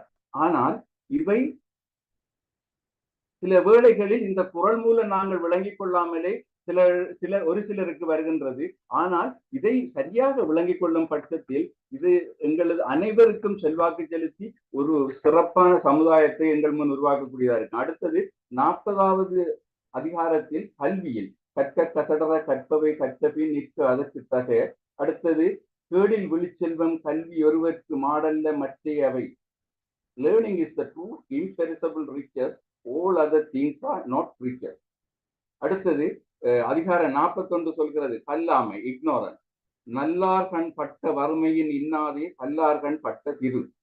Wealth gained by the unlearned will give more sorrow than the poverty which may come upon the learned. அதாவது இந்த விடயம் எங்களது சாதாரணமாக ஒரு முதுபெரும் அறிஞரால் தான் விளங்கிக் கொள்ளும் தன்மையில் இருக்கின்றது. இதை எங்களது இளைய சமுதாயம், ஒரு ஆரம்ப பிரிவில் இருக்கிற மாணவர்கள், இடைநிலை பிரிவில் இருக்கின்ற மாணவர்கள், அவர்களது கருத்தியல் நம்பிக்கையில் இவை தாக்கல் செலுத்தும் வண்ணம் கொடுக்கப்பட வேண்டியது உண்மையில் எங்கள் அனைவரதும் கடமை. இதை நாங்கள் தற்போது செய்ய விளைகின்றோம் நிச்சயமாக. அடுத்தது அதிகாரம் 42 சொல்கிறது கேள்வி, தியரி. எனைத்தானும் நல்லவை கேட்டு அனைத்தானும் ஆன்ற பெருமை. Let a man listen never so little, too good, even that will bring him great dignity. 45வது அதிகாரம் பெரியாரை துணைக்கோடல். அதாவது பெரியாரை துணைக்கோடல். Seeking the aid of a great man. இந்த இதில் மிகவும் அழகான ஒரு திருக்குறள் 448வது குறள். இடிப்பாறு இல்லாத ஏமரா மன்னன் கெடுப்பார் இலானேம் கெடும். அதாவது the king who is without the god of men who can rebuff him will perish even though there is no one to destroy him. அதாவது தனக்கு நல்லது கெட்டதை எடுத்து சொல்லக்கூடிய ஒரு நல்ல பெரியாரை தன்னுடன் வைத்திருக்காதவன் தன்னை அழிக்கத்தக்க ஒருவர் இல்லாவிட்டாலும் அவன் சாதாரணமாகவே கெட்டு விடுவான். அப்ப எனவே இந்த பெரியார்களின் நட்பு எவ்வளவு முக்கியமானது, தன் அறிஞர்களை தன்னுடன் வைத்துக் கொள்ள வேண்டியது எவ்வளவு முக்கியம் என்பதை எமது வள்ளுவர் மிகவும் அற்புதமாக இங்கே எடுத்து சொல்கிறார். ஆனால் எங்களது இளையவர்களும் கற்றறிந்து வரும் இளைஞர்களும் இதை விளங்கிக் கொள்கிறார்களா என்பதுதான் இங்குள்ள எமது சமுதாயத்தில் இருக்கின்ற பிரச்சனை. தாங்கள் இதுக்கு முதல் கேட்ட கேள்வியிலும் இந்தியாவில் இதன் எஃபெக்டிவ்னஸை பற்றி கேட்டீர்கள். இந்தியாவில் மட்டுமில்ல, உலகமெங்கிலும் திருக்குறள் 2000 ஆண்டுக்கு முதலே எங்களுக்கு விழுமியங்களை போதித்த போதிலும் இன்னும் நாம் இதன் பின்னடைவில் இருக்கின்றோம் என்றால் இதன் விளங்கும் தன்மையும் அதாவது கற்பிக்கும் முறையிலும் உள்ள முறைகள் தான் இன்னும் பிரச்சனையாக இருக்கிறது என்பது இங்கு கண்கூடு. அந்த அடிப்படையில் எங்களது பொருட்பாலில் காணப்படும் அனைத்து அதிகாரங்களும், உதாரணமா அடுத்தது 48வது அதிகாரம் வலி அறிதல்.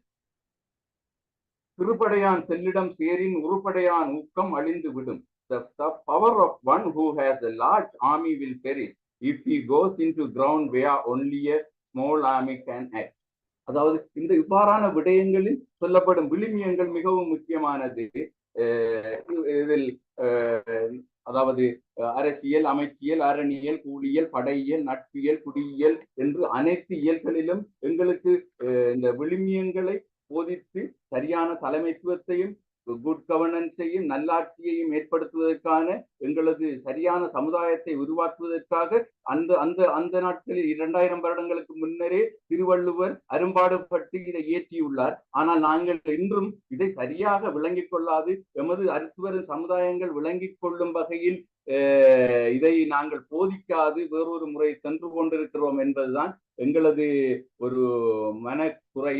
இதை நாங்கள் போக்க வேண்டும் என்றால் பல்வேறுபட்ட நடைமுறைகளை, பல்வேறுபட்ட படிமுறைகளை நாங்கள் பின்பற்றி பல்வேறு வகையான கற்றல் முறைகளில் மாற்றங்களை ஏற்படுத்தி நாங்கள் நிச்சயமாக திருக்குறள் போன்றது ஒரு பெரும் பெரும் மறை நூலை நாம் போதித்தோமானால் நிச்சயமாக எமது சமுதாயம் பிறழ்வுபடாது, பிறண்டு போகாது. ஒரு நேரடியான சமுதாயம் நிச்சயமாக எம்மையெல்லாம் காக்கும். நாம் அனைவரும் ஒரு நல்ல சமுதாயத்தை இந்த உலகத்துக்கே உதாரணமாக நாம் படைத்து காட்டும் வல்லமை எம்மிடம் இருக்கின்றது. இந்த கற்றலில் நாம் ஏற்படுத்த இருக்கின்ற மாற்றம் இங்கு மிக முக்கியமானது. இதில் நான் அனைத்து குறள்களையும் இங்கு விழித்து கூற முடியாமல் இருக்கின்றது. எனது கட்டுரையில் நிறைய அதாவது இந்த திருக்குறள்களை போட்டு காட்டியிருக்கின்றேன். இறுதியாக திருக்குறள், அதாவது திருக்குறளின் பொருட்பாலில் சொல்லப்படும், பொருட்பாலில் அல்ல அனைத்து 3 பால்களிலும் சொல்லப்படும் விடயம், குறிப்பாக பொருட்பாலில் சொல்லப்படும் விடயங்கள் எங்களுக்கு தலைமைத்துவம், நல்லாட்சி, நல்ல மனித பண்புகள் போன்றவற்றை சிறப்பாக போதித்து நிற்கின்றன. ஆனால் அவை எங்களுக்கு விளங்கும் தன்மையில் சற்று குறைபாடுகளை கொண்டிருக்கின்றன. இதன் இடைவெளியை நாங்கள் போக்கும் போது நிச்சயமாக நாம் வேறு ஒரு வடிவத்துக்கு எமது இளைய சமுதாயத்தையும் எதிர்கால சமுதாயத்தையும் கொண்டு செல்லலாம். இந்த உலகத்துக்கே விழுமியத்தை போதிக்கும் சமுதாயமாக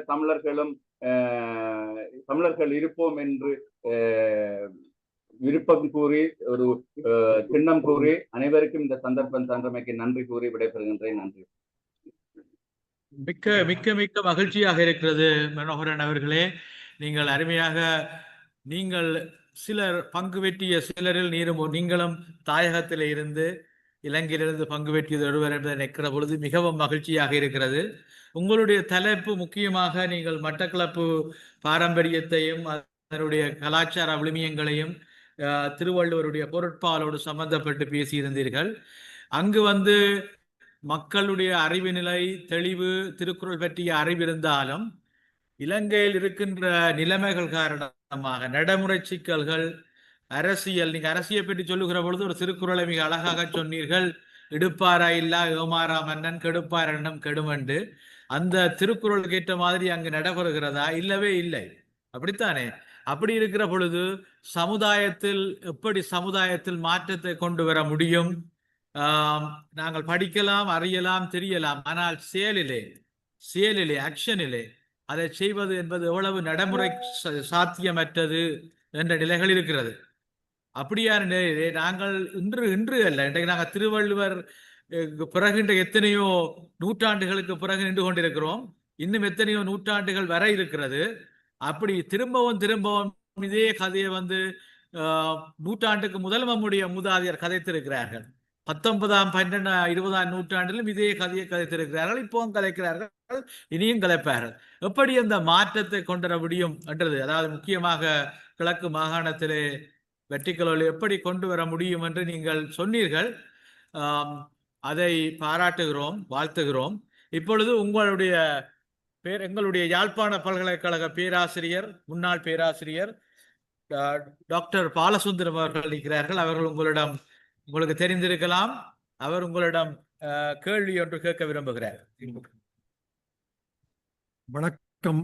வணக்கம் மனோகரன். வணக்கம் டாக்டர். Nice meeting you. உங்களுடைய உரையை மிக நன்றாக செவிமடுத்தேன். முதலில் உங்களுக்கு பாராட்டுக்கள். கிழக்கு மாகாணத்தில் திருக்குறள் எந்த வகையிலே தாக்கத்தை ஏற்படுத்தியிருக்கிறது, அல்லது திருக்குறளை எவ்வாறு நம் மக்கள் மத்தியிலே மையப்படுத்தி அதன்படி செலுத்தலாம் என்ற ஒரு சிந்தனையோடு இங்கே வந்திருக்கிறீர்கள். நண்பர் மனோகரன் அவர்களே, உங்களிடம் ஒரு வேண்டுகோள். பாருங்கள், நாங்கள் கனடாவில் இருக்கின்றோம். இன்று இந்த மாநாட்டிலே எங்களுடைய இளைய தலைமுறையினர் திருக்குறளை பற்றி பேசுகிறார்கள், உரையாடுகிறார்கள். அதுபோன்று அது மட்டுமல்ல, இந்த புலம்பெயர்ந்த நாட்டிலே திருக்குறள் பற்றிய சிந்தனையோடும் செயற்படுகிறோம். அதுபோல நமது நாட்டில், நமது பிரதேசத்திலே, நான் பிறந்த பிரதேசத்திலே திருக்குறளை இளையோர் மத்தியிலே கொண்டு செல்வதற்கு பாடசாலையில் திருக்குறள் படிப்பது பரீட்சைக்காக மட்டும்தான். ஏனென்றால் அதை மாற்ற முடியாது, அவர் பரீட்சைக்குத்தான் படிக்கிறார்கள் திருக்குறள். ஆனப்படியினால எங்களுடைய இளைய சமுதாயத்தினருக்கு திருக்குறளை, கருத்துக்களை நாங்கள் சொல்ல வேண்டும் என்றால் அதுக்கு ஒரே வழி, இது போன்ற மன்றங்களை அமைத்து, அதாவது திருக்குறள் மன்றம், திருக்குறள் செயற்பாட்டு மன்றம், திருக்குறள் பரப்புரை மன்றம் என்று இளையோர்கள், அதாவது இளையோர்கள் கூறுகின்ற பொழுது அட்வான்ஸ்கள் உயர் வகுப்பு மாணவர்களையும் பல்கலைக்கழக மாணவர்களையும் இணைத்து நீங்கள் ஒரு அமைப்பை உருவாக்கி அவர்கள் மத்தியிலே திருக்குறள் பற்றிய சிந்தனையை நீங்கள் உங்கள் தலைமையிலே நீங்கள் கொண்டு வரலாம், கொண்டு வந்தீர்கள். ஆனால் நிச்சயமாக கிழக்கு மாகாணத்திலே திருக்குறள் வழி, அது எவ்வாறு அப்துல் கலாம் உள்ளுவதெல்லாம் உயர்வுள்ளல் என்று கூறினாரோ அதுபோன்று மட்டக்களப்பிலேயும் இந்த திருக்குறளுடைய எழுச்சியை நீங்க உருவாக்கலாம். சுவாமி விபுலானந்த பிறந்த மண்ணிலே, சுவாமி விபுலானந்த உருவாக்கிய கல்வி பிரதேசத்திலே நீங்கள் மனோகரன், நான் நினைக்கிறேன், கல்வித்துறையிலே பணியாற்றுகள் என்று மாணவர்களையும் பட்டதாரி இளம் பல்கலைக்கழகத்தில் பயில்கின்ற பட்டதாரி மாணவர்களையும் இணைத்து உடனடியாக ஒரு திருக்குறளுக்காக ஒரு அமைப்பை உருவாக்குங்கள். நாங்களும் உங்களோடு இணைந்து பணியாற்றுவோம் என்று கேட்டுக்கொள்கிறேன். நன்றி, வணக்கம்.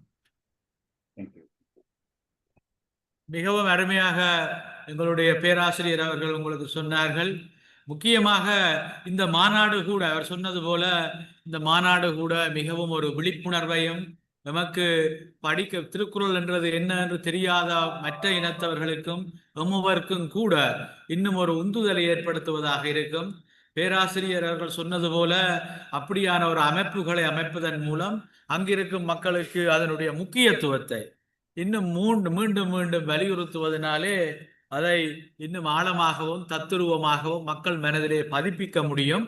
அதுபோல அந்த அருமையாக என்ன சொன்னால், கற்க கசடர கற்றவை நிற்க அதற்கு தக.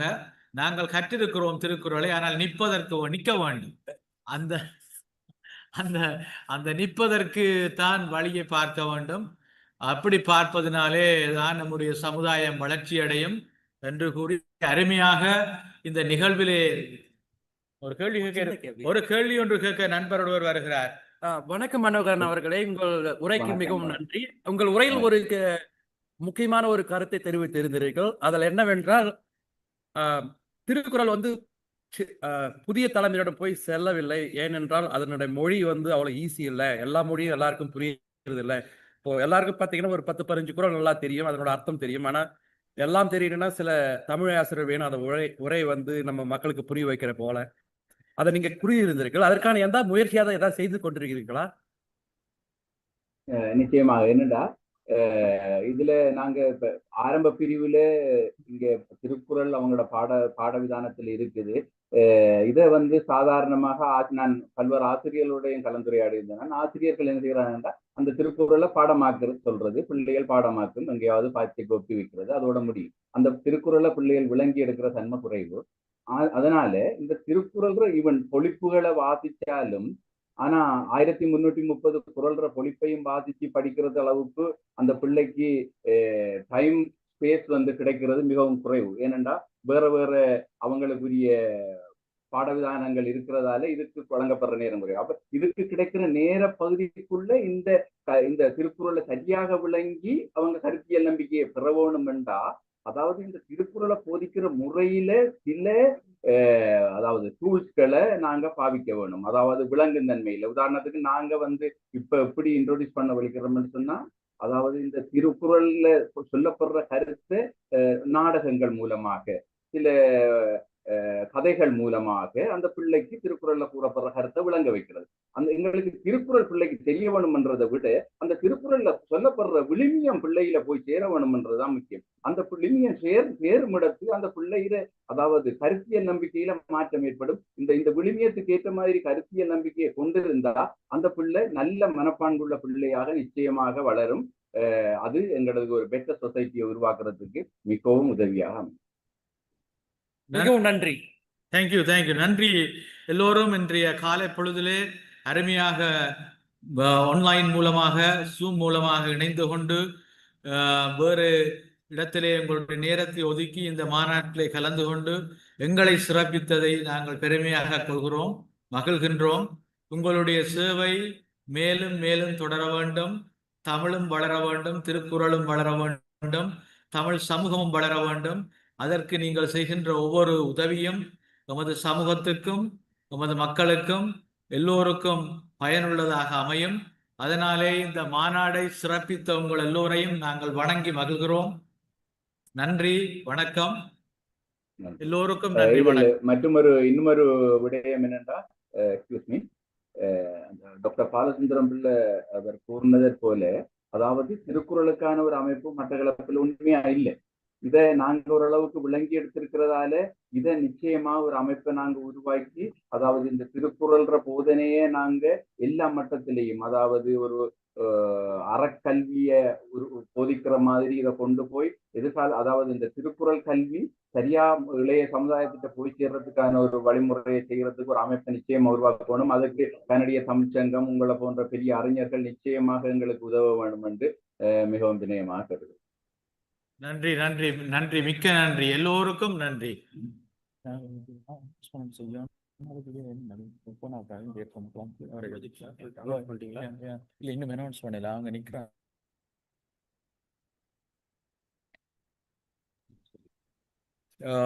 இங்கு இருக்கின்றவர்களுக்கு ஒரு தகவல், அதாவது வந்து இந்த அமர்வோடு இங்கு நடக்கின்ற நிகழ்வுகள் நிறைவடைகின்றன இங்கே.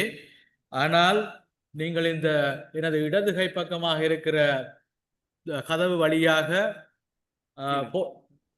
கீழே படி இருக்கிறது, அங்கே கீழே போனீர்கள் என்றால் மற்ற 3 அறைகளிலே நிகழ்வு நடந்து கொண்டிருக்கிறது. பிறகு இங்கே வந்து மீண்டும் லஞ்சுக்கு பிறகு மதிய உணவுக்கு பிறகு இங்கு நிகழ்வுகள் நடைபெறும் 1:30 மணிக்கு. கீழே இருக்கின்ற ஹோல் நீங்க ரங்கி கீழே போன உடனே படியில உங்களுடைய ரைட் ஹேண்ட் சைட்ல வலது கை பக்கமாக 3 அறைகள் இருக்கின்றன.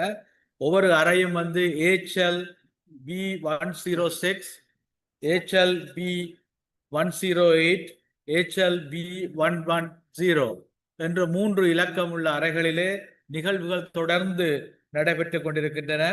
ஒவ்வொரு அறையும் அங்கு முன்னுக்கு ஒட்டப்பட்டிருக்கின்றன. அவை வந்து தனிநாயகம் அடிகள் அரங்கு, அது வந்து HLB106, காப்போ ரத்தின அரங்கு HLB1008, ஆறுமுக நாவலர் அரங்கு HLB110 அங்கே நடைபெறுகிறது. லிஃப்ட்ல போகலாம், மின் தூக்கி இருக்கு, லிஃப்ட் இருக்கு, படியில் இறங்க முடியாதவங்க லிஃப்ட்ல போகலாம். படி மூலமாக போக முடியாதவர்கள் அங்கே எலிவேட்டர் இருக்கிறது, நீங்க அது மூலமாக போகலாம். எல்லோருக்கும்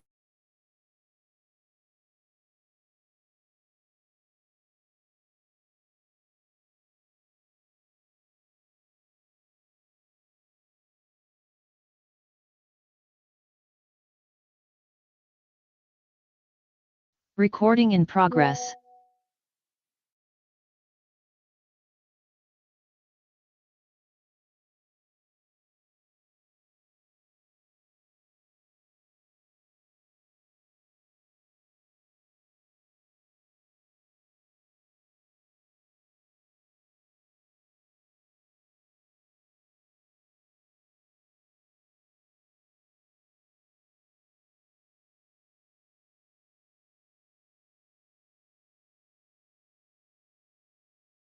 Recording in progress. I just want to know what is the population of Bragi now and where are they living? Population, number of people living and where are they living right now? And also, is there any DNA test done with Bragi and the channel people? Anyone had done any research on that?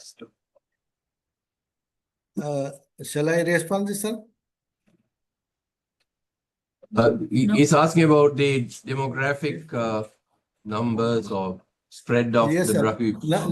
Now the major population of Brahmi is living in modern Balochistan and modern Sindh. But even we have a considerable population in Iran. Iran was few of the regions of Iran, a colony of the Brahmi for several hundred years, and Afghanistan. So now what's political problem is that the British have forced Brahmi backward and upgraded the Baluchi. So a lot of the Brahmi are put in a Baluch, you see, language. They are not Baluch. And second, that as you told that there are several other languages. What I expect, what I understand, several people from the modern South India or even North India migrated from Gedurisha Bravi to the India, and even few from the India, because we have a here some region that's called Kurk. Kurk in Bravi you say Kurk. So Kurk and Kurk are the same. So we may have a migration. So a lot of migration, because there was a direct land, only there were river Indus. So what I understand that there were migration even in the time of the Indus Valley civilization, because of the trade, because of the cultural you say reasons. So the common trade was between the Mesopotamia and Indus, that was managed by the Tamil people or globally Dravidian and the Birabi. Because the modern Yeah, we have to conclude because the other session is going to start. So thank you very much, Dr. Nilagesi, Dr. Pavai, Prabhakaran. Thank you. Thank you. Thanks. We'll start the next session. So, thanks. Bye. Take a look.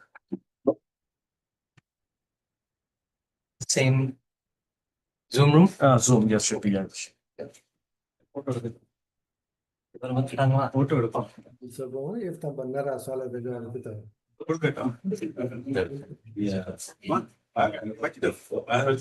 ஃபைல வச்சிட்டு வாங்க. Present பண்றாங்க. Present பண்றாங்க.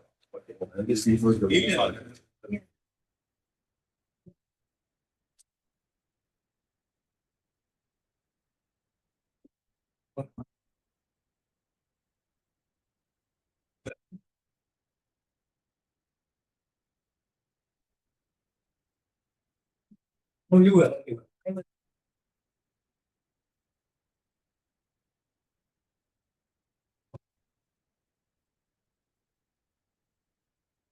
Thank you. Thank you. எல்லாரும் வந்துட்டாங்களா இல்ல எல்லாரும் வந்திருக்கணும் இந்த டைமுக்கு வந்திருப்பாங்க நினைக்கிறேன் ஆட்டோமேட்டிக்கலா அவங்களை அட்மிட் பண்ணலாம் ஸோ நேம் வச்சிடலாம் Bishop Dr. Ravi Kumar Stephen.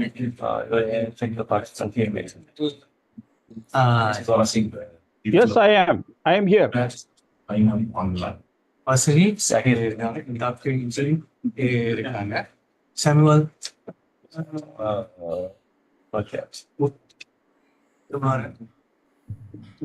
சரி அவங்க கேஸ் தான் கடைசி தான் பேச போறாங்க ஓகே சரி okay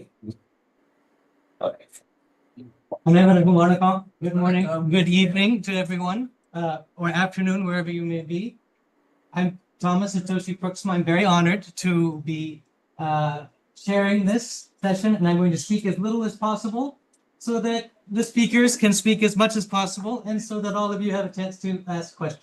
My most important task is to remind you that we are under a certain time constraint.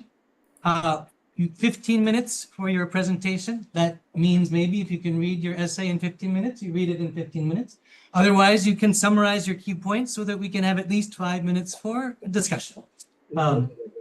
And so, without further ado, yes. We don't have the instruction about themselves. So they can interrupt, so at least themselves. Okay. Maybe Mr. Discuss one day, maybe. Yeah, and at your beginning of your talk, please do introduce yourself just very briefly so we have some idea where you're coming from and we can place you into the larger context of our conversation. So with that, and with no further ado, I invite Bishop Dr. J. Ravi Kumar Stephen G. to begin. Good morning, and Mr. Thomas, I have asked the co-host to share the slides on my behalf. So has the PowerPoint slides has reached the co-host? Please ask the co-host to share. Okay. And I am... Please, just one moment. In the meantime, I can introduce myself. Wonderful. I am Bishop Dr. Ravi Kumar Stephen, and I'm basically from the management background and then came into the ecclesiastic profession. And currently, I'm involved in the translation of Thirukkural into several Dravidian languages, which includes Bravi, Kuruk, Gondi, and Malto. And some more Dravidian languages are in the offing. Is the file sharing is ready? His file is not in the drive, so we're just looking for the file. One moment. So I did an update here. So these only we have Dr. Sundaram, Tara. So we have. So we don't. Okay. I'm not sure we have it. Okay, but I continue. We continue looking, but yeah. I don't want to waste your time. So let's. Yeah.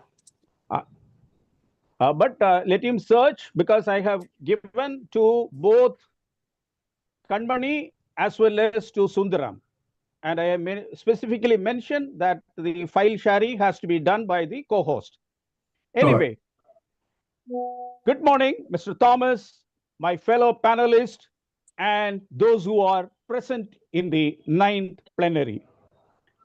It is both an honor and a joy to speak before you today and on a very important subject which is very dear to my heart, corporate governance through the lens of Thirukkural. I want to begin with a story from my own career.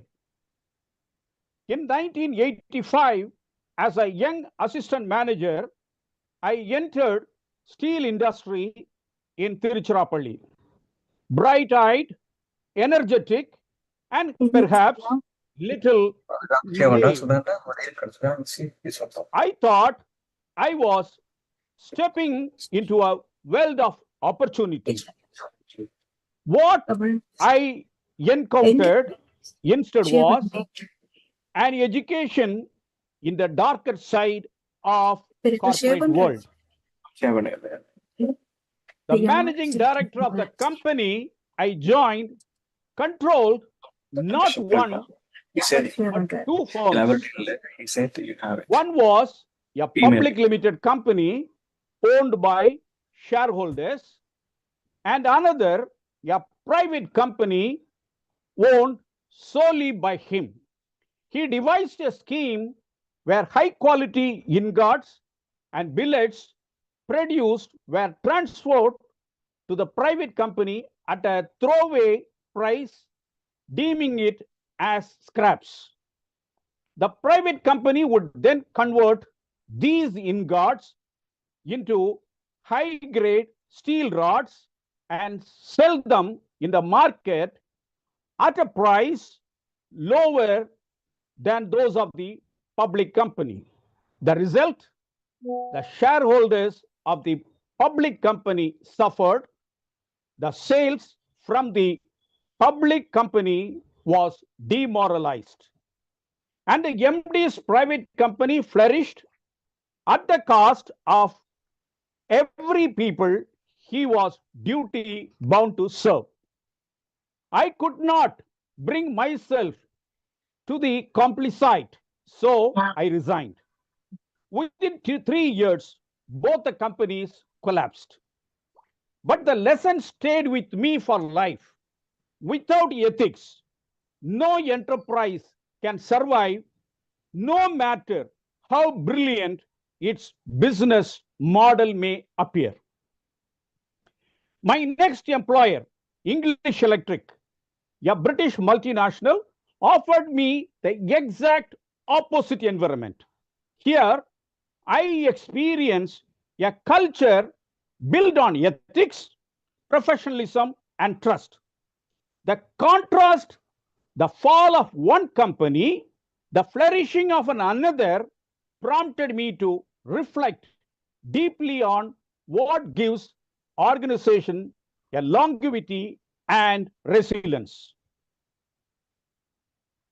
Later, in 1994, my research aligned with the work of Harry D. Gaius of Royal Dutch Shell. Corporations on an average live only for 40 to 50 years before collapsing or restructuring. But some companies like Shell, Sumitomo, and DuPont outlived generations because they behave not like machines, but like living organisms, learning, adopting, nurturing people, and holding fast to values. It was at this point I began to look back at the wisdom of Tirukkural, a text composed over 2000 years ago by the sage Tiruvalluvar. I discovered, to my amazement, that the ancient work, so simple in language, so profound in meaning, offering enduring lessons for leadership, governance, and sustainability. Let us step back for a moment. What is corporate governance? At the core, it is the framework of rules, practices, processes through which companies are directed and controlled. It balances the interest of the shareholders, employees, customers, suppliers, government, and society. Modern thinkers like Bob Tricker and David Duffy describes governance in terms of accountability, transparency, fairness, responsibility, efficiency, and ethics. But these are not inventions of our time. Tirukkural articulated them over 2 millennia ago, not merely as a personal virtue, but as a statecraft and governance of principle. In other words, what we today call corporate governance is not a modern label for timeless ethical imperatives. Look at the Bob Tricker's 4 pillars. Bob Tricker outlined 4 fundamental pillars: accountability, transparency, fairness, and responsibility. Thirukural couplet 546 tells about the accountability. It is not the spear, but the scepter of justice that brings success to a king. Ancient kings were held accountable to their people, not just as the modern board are accountable to their shareholders. History warns us the absence of transparency. The Dutch East India Company lost its business for British East India Company because VOC collapsed in part because of corruption and secrecy. Thirukural couplet 553 cautions that a ruler who does not investigate wrongs daily will see his kingdom decline.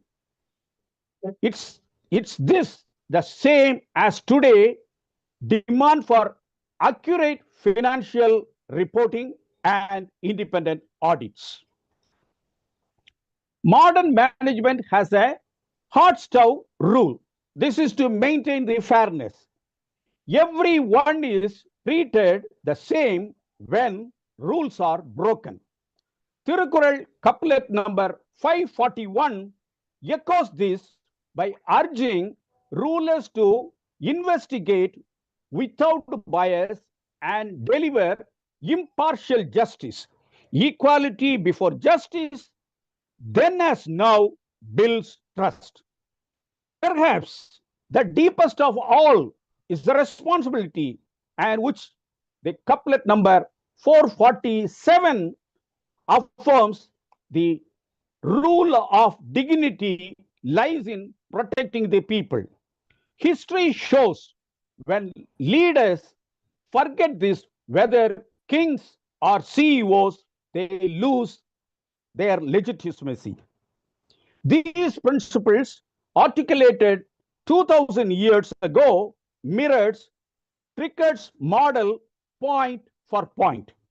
Ethics, it seems, are not just timeless, they are universal. Now let us turn to David Duffy. It reminds us that the governance structures means little unless board themselves are effective through composition, efficiency, and ethical conduct. Thirukural anticipated this truth, and couplet 517 says, only after evaluating the task, the means, the person's suitability, should the task be assigned. Isn't this the essence of modern job description and person specification? Yes, indeed.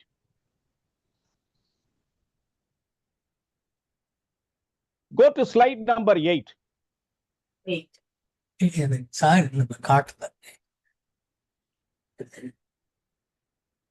Another couplet, 445. It talks about the board effectiveness. It calls the ministers the eye of the king.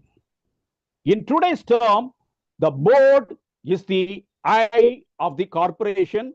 Without clear vision, leadership is blind.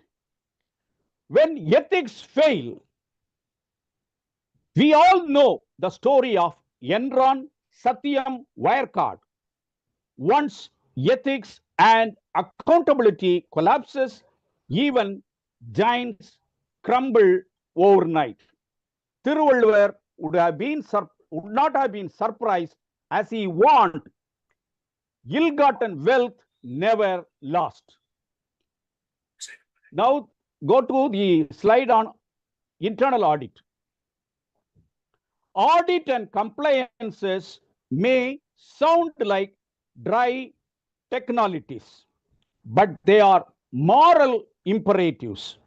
Tirukural 478 tells us there is no harm even if the income is small, provided expenditure remains within one's means. This is financial prudence in the purest form. We have about 1.5 minutes for the speech, if you may. Governance cannot stop at complaints alone. It must embrace society and environment and modern concept of social responsibility. Now, we will see a few case studies, and one is about the Wadia group, and they could basically follow the rules of Tirukural 8:11, and in the process, they were able to come out of the bad alliances, as we seen in Punjab Kings IPL team. And next is Tata Steel, and before the CSR could be formed, they themselves could place themselves according to the Tirukural number 418. As a result, Tata Group now serves as a world leader in steel making. And next is TVS Group, and this TVS Group, they started in Madurai, and they were known for their punctuality, reliability, and process discipline.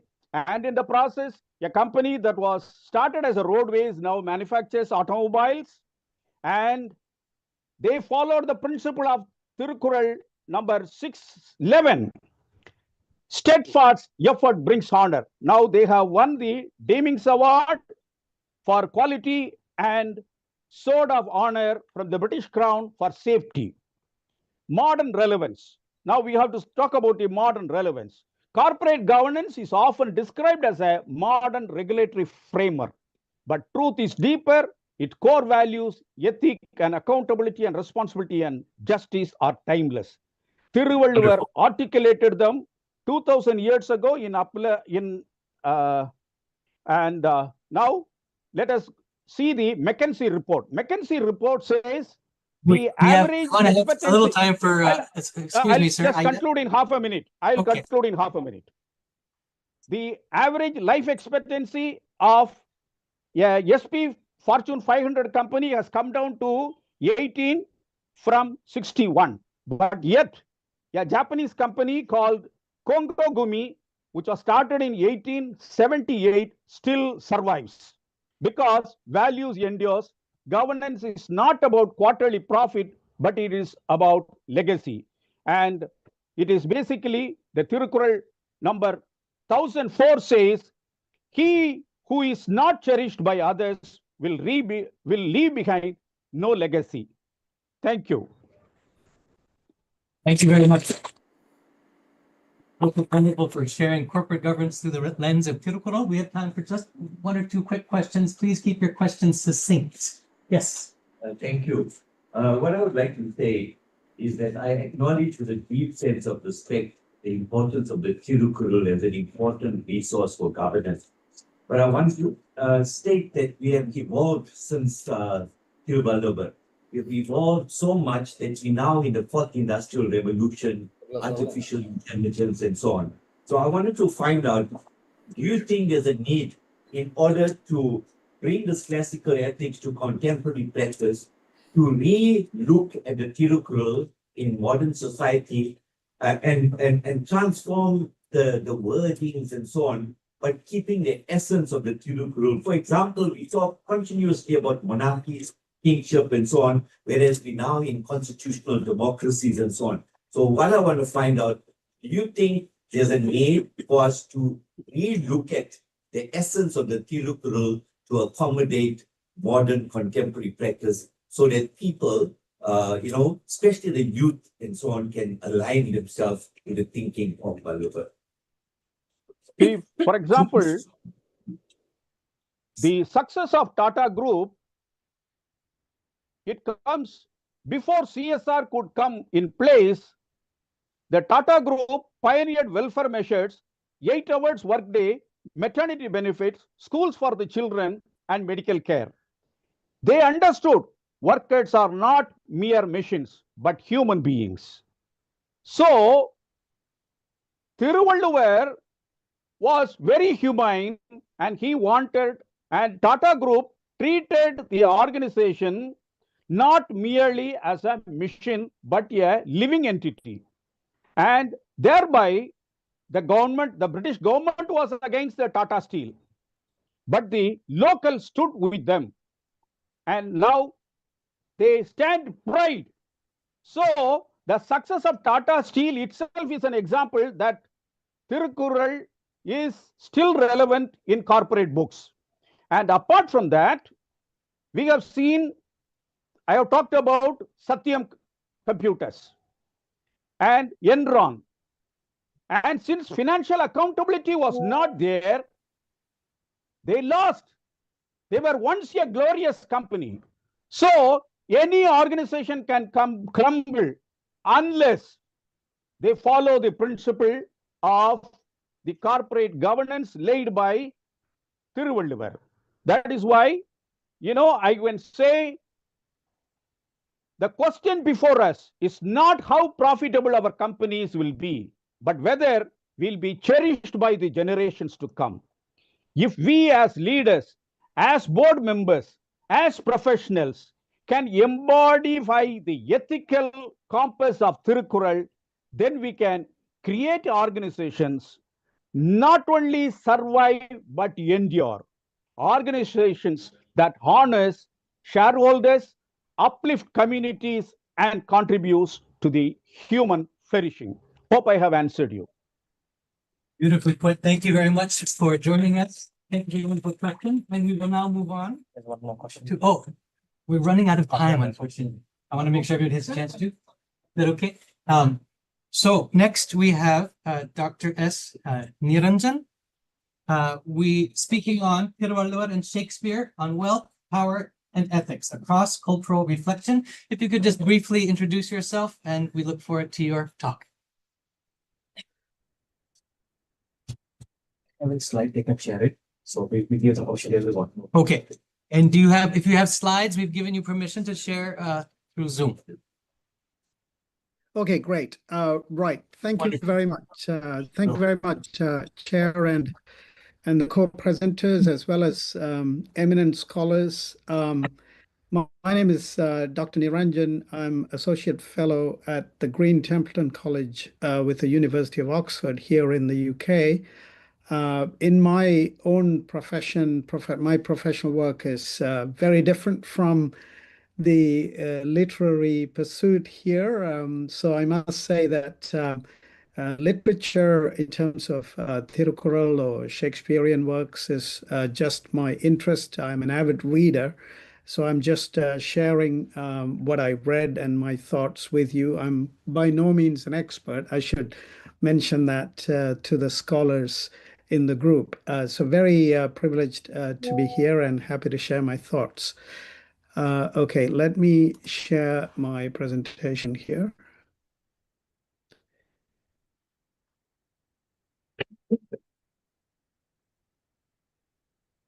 Do you see? Do you all see? Thank you. All right. Okay, brilliant. Right.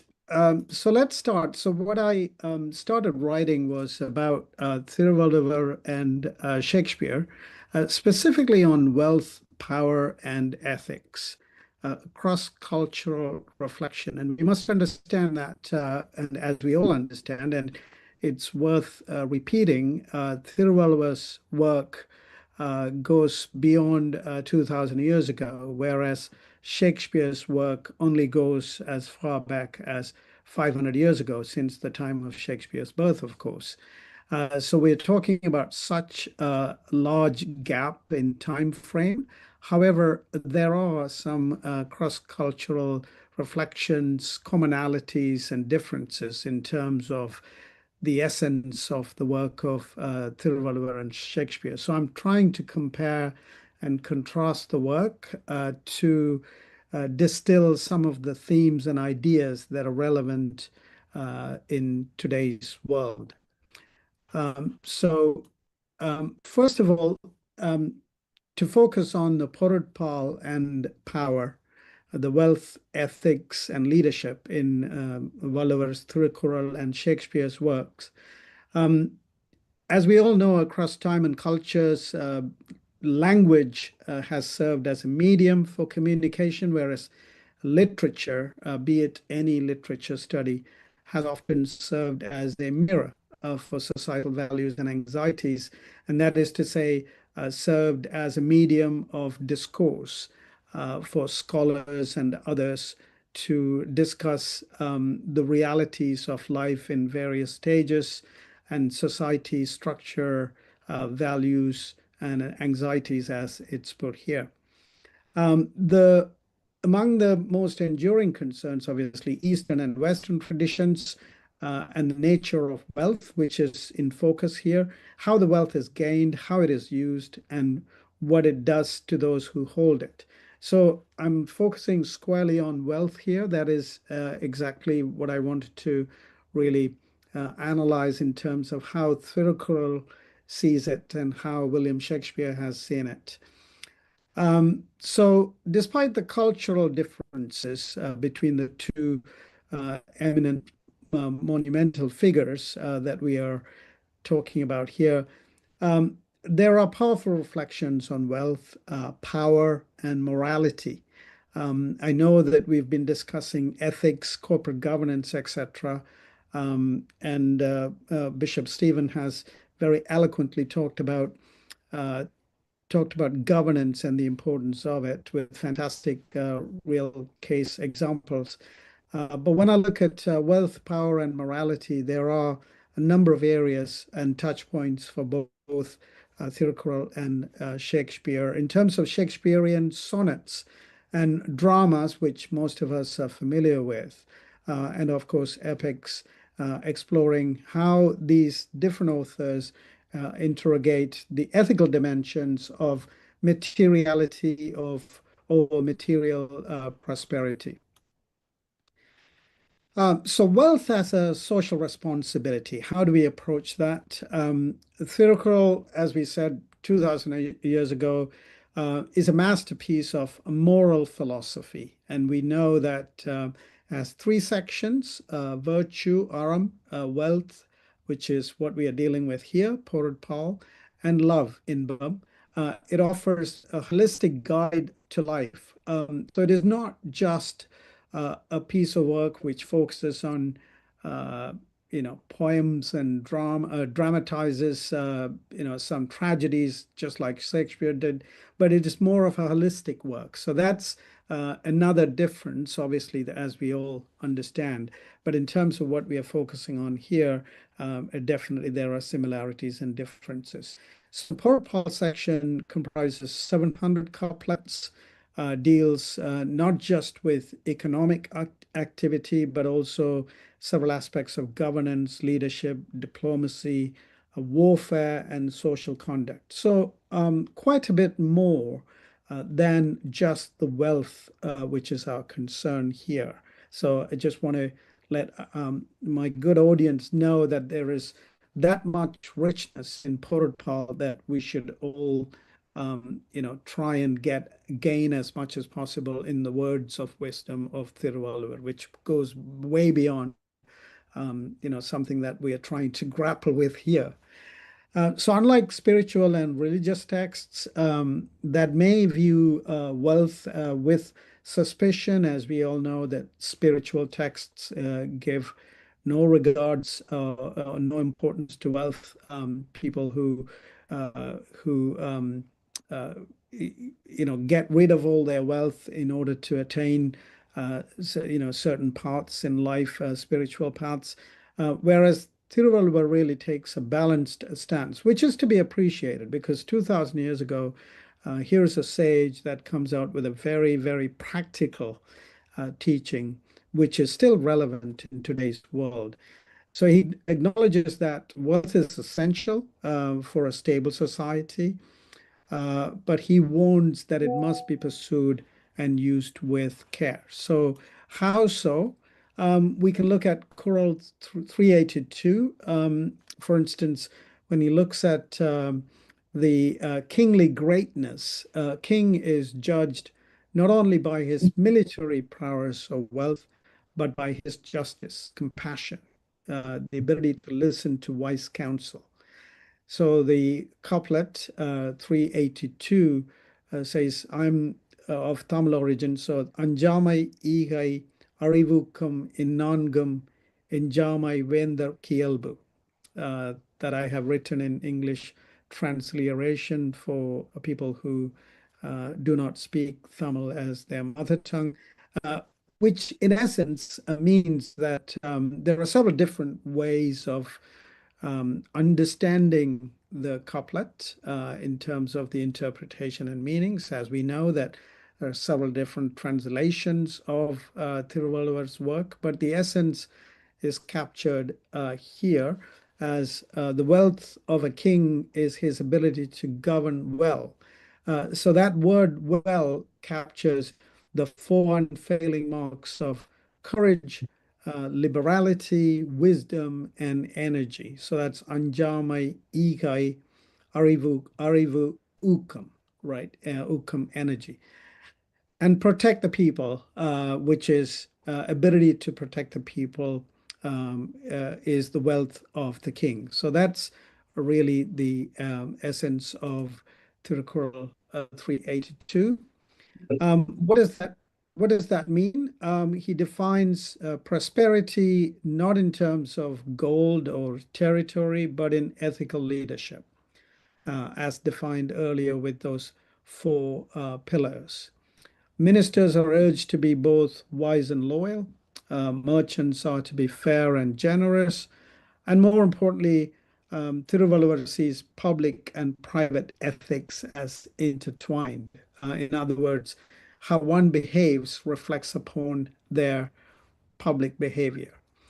So individual virtue supports the collective prosperity. If one behaves well, and if everyone behaves well, then the public will naturally follow suit. In terms of us as a collective, we will prosper. That's the concept there, which is a simple concept to agree or acknowledge.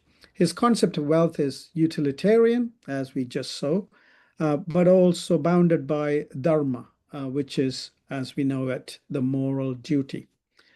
Wealth in Valluvar's view must be earned without deception, like the previous scholar mentioned, used for the common good and never allowed to override virtue. The ethical framework continues to influence Tamil culture and public life even today, as we saw in previous scholars' example. There is a lot more that I can share, but with limitation in time, I'll just move on. In terms of Shakespeare and the Western dramatization of wealth, and we must understand that this is just simply a dramatization. There are scholars in the West who have actually conceptualized and defined wealth for various different disciplines, including economics and so on and so forth. But from a literary standpoint, Shakespeare's writings from the 16th and the 17th century engages with wealth from a dramatically different lens, as we all know it. So at that time, which was 1500s, 16th century, England was undergoing major social and economic transformation, colonial expansion. We talked about East India Company and so on out in the Far East, and so on and so forth. A rise on mercantilism and urbanization, obviously. Shakespeare's plays filled with characters negotiating new wealth and status. If you've watched plays like Macbeth for A Merchant of Venice, then you would come to know the bartering, come to know the transaction, the negotiations, and some of the themes that are quite obviously expressed by the characters. So often at great personal or social cost. So that's where the tragedy and the drama comes into play. For instance, in The Merchant of Venice, the tension between money and mercy is played out through Shylock and Antonio. Shylock, a Jewish moneylender, is demonized for his rigid insistence on a debt. He wants a pound of flesh, for unpayable debt. And Shakespeare complicates the narrative by revealing the broader broader, I must say, societal prejudice Shylock faces. Because Shylock was of Jewish origin, and the Christians were not forthcoming in considering him as part of the community, part of the society, and the way Shylock reacted to that, wanting a pound of flesh for the debt. And that is seen as something sort of which is at odds with the societal behaviors at the time. So the play raises questions about justice. What is justice? How it is implicated because of the tensions in terms of wealth and how wealth is perceived by one faction of the society and how it is valued by another faction of the society. And About another minute and a half. Right, and introduces the human dignity. King Lear represents another angle. The monarch divides his kingdom based on flattery, setting in motion tragic unraveling. So kings who listen to flattery meet with tragic end. Wealth and power, when severed from wisdom and humility, lead not to prosperity but to madness and ruin. Shakespeare exposes that. Material generosity is not matched by discernment, ability to judge very well, and it is a moral failure that costs everything. And Timon and Athens and so on places more explanation on that. The last point here, while Thiruvallur gives prescriptive advice on ethical governance, Shakespeare dramatizes the consequences of ethical failure. That is something of a real contrast, but obviously getting at the same point. Shakespeare does not condemn wealth outright, but his works show its potential to amplify both virtue and vice. I'm going to skip the sonnet reflections, if I may. Probably the slides are shared that you can go through because it's not that important, but it also talks about Shakespeare's preoccupation with wealth and showing how material success without virtue is empty, as Thiruvallur points out, which is the last point here. Gilded honor shamefully misplaced is one sonnet, which is almost akin to material success without virtue is empty. There is common ground. There is common Make sure we have ground. some time for questions. So if you want to just wrap up and then we can have some conversation. Thank you. Sure, I'll wrap up quickly. Walliver warns against rulers who listen to flattery rather than truth. Shakespeare shows what happens when they do, in reality, through dramatization. Walliver's self-control, humility, and wise judgment are prerequisites. Shakespeare in Macbeth shows the tragedy of unchecked ambition. So someone that runs away with their ambition without any regard to values and virtue. One offering moral instruction, which is Thiruvallur, and the other is dramatic representation, which is Shakespeare. Language and form, I'll skip that. Wealth today and the relevance of renewal, I think Bishop Stephen has done enough justice to that, so I'm going to skip that too. But obviously there are some different concepts in here, people can appreciate it. And in conclusion, I say together the Eastern and the Western voices remind us that wealth is not just an economic fact, but a moral one. I think it's important for us to grasp that. It's just not economic, but also it's a moral one. And just pure economic pursuit of wealth is not good in simple language. By placing these traditions in a dialogue, we open new paths for understanding not just literature, but the ethical foundations of our shared human experience. So there I finish, and I hope I've given you some points to think about, and happy to take questions. Thank you. Question in the back. I sit a little louder. Need to be a little louder, please.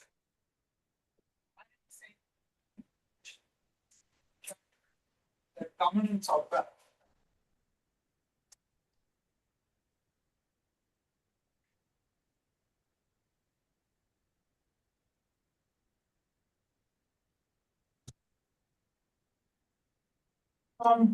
stance on consequences of not handling the wealth properly? Because he's talking about audit and other governance, but if something is not right, there's no consequences of the people who are responsible for that, based on the information I'm gathering. Was the question clear? No, if you could repeat it, please. Yes. So, do you think that Tiruvallur didn't go far enough with exploring the consequences of not handling wealth ethically?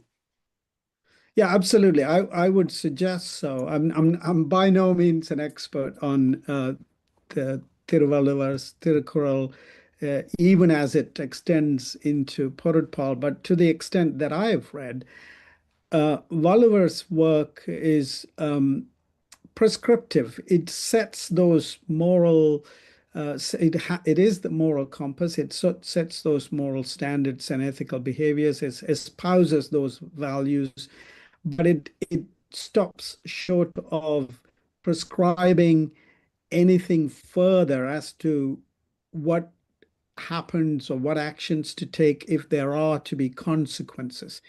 Because I think, we may think that did Walliver not have the foresight to think up multitude of consequences that may arise in the failings of what he is espousing? That's one question that we may ask. And another question that we may ask is, during his time, was he able to foresee the carnage that may unfold and the failings that we may have in our hands, and we do have in our hands, because of the nature of wealth and how it is being abused. And so the consequences are very difficult to foresee. And short answer is that obviously Tirukkural does not really focus on what to do to avoid those consequences or to deal with those consequences. But if you look at the recent work of Shakespeare, for instance, the dramatization itself tells us, well, you are doomed if you follow, if you follow this path. So that in itself is good. One more quick question. Yeah. Yes. So thanks, Niranjan, for all the details. Just one quick question. Given the timeline, do you think that by any chance Shakespeare had access to Tirukkural, because there was a trade between Tamil Nadu and the West even before Shakespeare was born? Yeah, I'm 100% certain that these scholars would have had access to the best intellectual material and the wisdom from East, West, and other places. And I'm 100% certain that this would have happened. While I do not have the evidence to prove, one thing that we all easily know is that in those times, these eminent scholars and scholarly work were few and far between, shall we say. It's not like, we had thousands and thousands of manuscripts and databases to scour to get the data. So these eminent and the great works, Naladiyar, Tirukkural, and so on and so forth, would have been accessible to these scholars out in the West, definitely. Thank you very much. Thank you. Mrs. P. Vasuki, to unmute and introduce yourself briefly, and we look forward to your presentations. Yes, sir. Can you see my, I have shared. Not sharing. Sharing. Yes. No. You guys share first. You have to, can you share from your end, the presentation itself? From my end. Also, your mic is very low. I don't know if you can. Hello? Can you hear me? Yeah. I'll. Better, yeah. We'll see if we can manage here. Thank you. கூடியிருக்கும் அனைவருக்கும் இனிய பணிவான வணக்கம். I am Vasuki, research scholar in Department of Jainology, University of Madras, India. I am a retired Chief Accounts Officer. After my retirement, I have started reading all Tamil literature so I can participate in this. I have already done. And my topic is the wise of gambling as per Tirukkural and Jainism. You all know that character of an individual is evaluated based on their actions and expertise. Actions shape behavior and behaviors develop into habit. But indulgence in any negative or harmful habit is referred to as addiction. Unfortunately, in today's society, wrong behaviors and practices are increasingly accepted as casual habits and considered as not wrong. But Tirukkural emphasizes, which is nearest to our heart, emphasizes the importance of discernment in our choices and encourages individuals to cultivate virtues that lead to a fulfilling life. By following Tirukkural, one can avoid the traps or pitfalls of modern temptations. In Jainism, most of the virtues are followed as vows, as vratas. Apart from the primary Jaina ethics anuvratas, which include non-violence, that is kollamai, truth, vaimai, non-stealing, kallamai, limiting possessions, that is bigaporul, virumbamai, and chastity is brahmacharya or kamaminmai, we can say. There are several other ethical principles to be followed in one's life. Among these, Jainism identifies 7 addictions known as 7 vyasanas, Sapta Vyasanas, which include gambling, meat eating, drinking alcohol, relationships with prostitute, hunting, stealing, and indulgence with other women. That is not prostitute, but other men's wife or other women that are to be condemned. The consequences when we see these 7 destructive addictions are seen as serious sins. They are the root of all kind of vices. For modern society, these may be a source of happiness, but the consequences of this need to be seen and studied. These addictions can impair judgment, taint ethical behavior, and prevent from righteousness or spirituality. Engaging in these habits can result in losing the respect from friends, family, and society, can affect our self-esteem. It can affect our physical and mental health and work performance, etc. These addictions become habitual necessities. Once it becomes habitual necessities, and when trying to give up any addiction, then one experiences severe withdrawal symptoms. He has to, that way, that is in a special way, attachments, aversions, and cravings are all addictions. If you attach to something, even in our family, if you attach too much, we will be in trouble only. And coming here, let us concentrate only on the evil addictions of gambling in these 7 addictions, which is discussed in chapter 97 of Tirukkural, that is Soodhu. What is gambling actually? Generally, gambling is betting money or other stakes in a game on the outcome, such as we can say, for example, horse race, cockfight, playing cards, casino, or money-making games. In ancient days, kings and rich men played chaturangam, which is currently called as chess. You know Pandava stories in Mahabharat Itihas, which is an example for the evil effects of gambling. That has been expressed in one Tamil literature, Pazhamozhi 400 we say, by Mundurai Arayanar, mentioning this, that brothers were separated due to gambling and they died because of this. Wise one never gamble. That is Bharadattu Ullum, Panayam Tam, தாயமா ஈர 50 போர் எதிர்ந்த ஐவரோடு ஏது இலராகி இடைவிண்டார் ஆதலால் காதலோடு ஆடார் கவரு. That is the proverb there. Pazhamozhi means proverb. காதலோடு ஆடார் கவரு. The last line is the proverb. That is, those they won't desire, wise men won't desire to play with the dice.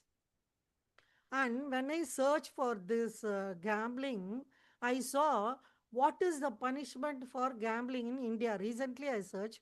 As per the Haryana Prevention of Gambling Act 2025, PRS India, penalty for gambling found therein is it shall be liable for imprisonment which may extend to 1 year or with fine up to 10,000 rupees or both. This may vary at different places. You have to search for it. Therefore, one should be aware, making mindful choices before at every moment. In Jainism, any action that affects our mind is prohibited because it is a violence, imsa towards our own self. In fact, our mental state is worse when we hurt ourselves than others. It is not that way hurting others is violence. Even hurting ourselves is violence. Some gamble to relieve some anxiety and helplessness. Our spiritual progress also may be affected. And when I search for this, what personalities develop a gambling problem, a 2008 study showed that people with psychiatric disorders are 17 times more likely to develop gambling problems. Personality traits, what are the personality traits when we see people who tend to be restless? Actually, gambling makes you restless, and even restless makes you to play gambling. Easily bored people, extremely hardworking, or very competitive people may be at greater risk of developing gambling. And long-term gambling addiction can lead to changes in brain function and structure. And you never please allow exceptions like one-time gambling also. When an exception allowed to such rules, then people find ways to exploit it. And when something becomes part of a culture, then it will take time to remove it or overcome it. The same is exemplified by the author of Tirukkural, வேண்டற்க வேண்டிடினும் சூதினை வென்றதுவும் தூண்டில் பொன் மீன் விழுங்கியற்று. Even if you are smart enough to win in gambling, do not wish to play it because the money you won by gambling will not stay long, because it is another person's defeat and it will never give you any peaceful life. That is the fish in the water that bites the dead fish on the hook is caught and it is sure of dying. The same way, one who wins once in gambling is sure of losing his character, wealth, and everything in his life. The initial thrill may fade quickly, but it leaves behind regret and despair. A destructive path is created not only for him but also for his loved ones. And there are some external factors like social pressure, peer pressure, desire to fit in the situation, and thoughts like I want to make friends. That's what everyone do. We feel out of place if we don't play. These are few reasons available in current times. And we need to know the belief system related to this in the society that will continue to exist and will change with the time and place also. We need to face the challenge and create our own values and principles. And in Tirukkural, தெளிந்து செயல் வகை, that is assessing before executing, in that chapter the author tells அழிவதுவும் ஆவதுவும் ஆகி வழிபயக்கும் ஊதியமும் சூழ்ந்து செயல், that is consider everything before you start doing a task. What will be consumed, what is the use of doing the task, and the returns. There may be advantages and disadvantages, and what is the result it yields. Before doing that, you should think of that. By thinking like this, one can find whether gambling is right or wrong. Before betting, stop for a minute and think. Because if you don't think before that, gambling changes the way one thinks and feels. And because of that, the way he acts also changes. It produces restlessness, I told. Gambling degrades our judgment to decide right or wrong. And gambling leads to antisocial behavior, physical and mental health also it affects. In the Soothu chapter in Tirukkural, he expresses ஒன்றைதி நூறிழக்கும் சூதர்க்கு உண்டாங்கொல் நன்றெய்தி வாழ்வதோ ஆறு. Can there be a rewarding life for a gambler who wins once and loses 100 times? This is such an evil game that one wins once but has to lose 100 times. There is no way for him to have a prosperous life. சிறுமை பல செய்து சீரழிக்கும் சூதின் வறுமை தருவது ஒன்றில். There is nothing else that brings poverty like gambling, which causes misery and destroys one's reputation. It decreases one's savings and increases the financial stress. Families entering into debt, wives struggling to cope with abuse, domestic violence, crime, falling into dangerous situations, aggression, risk of self-harm and suicide also.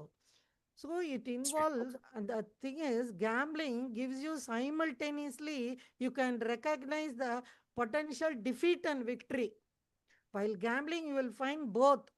So the gamblers often play again and again, trying to win back the money they have lost.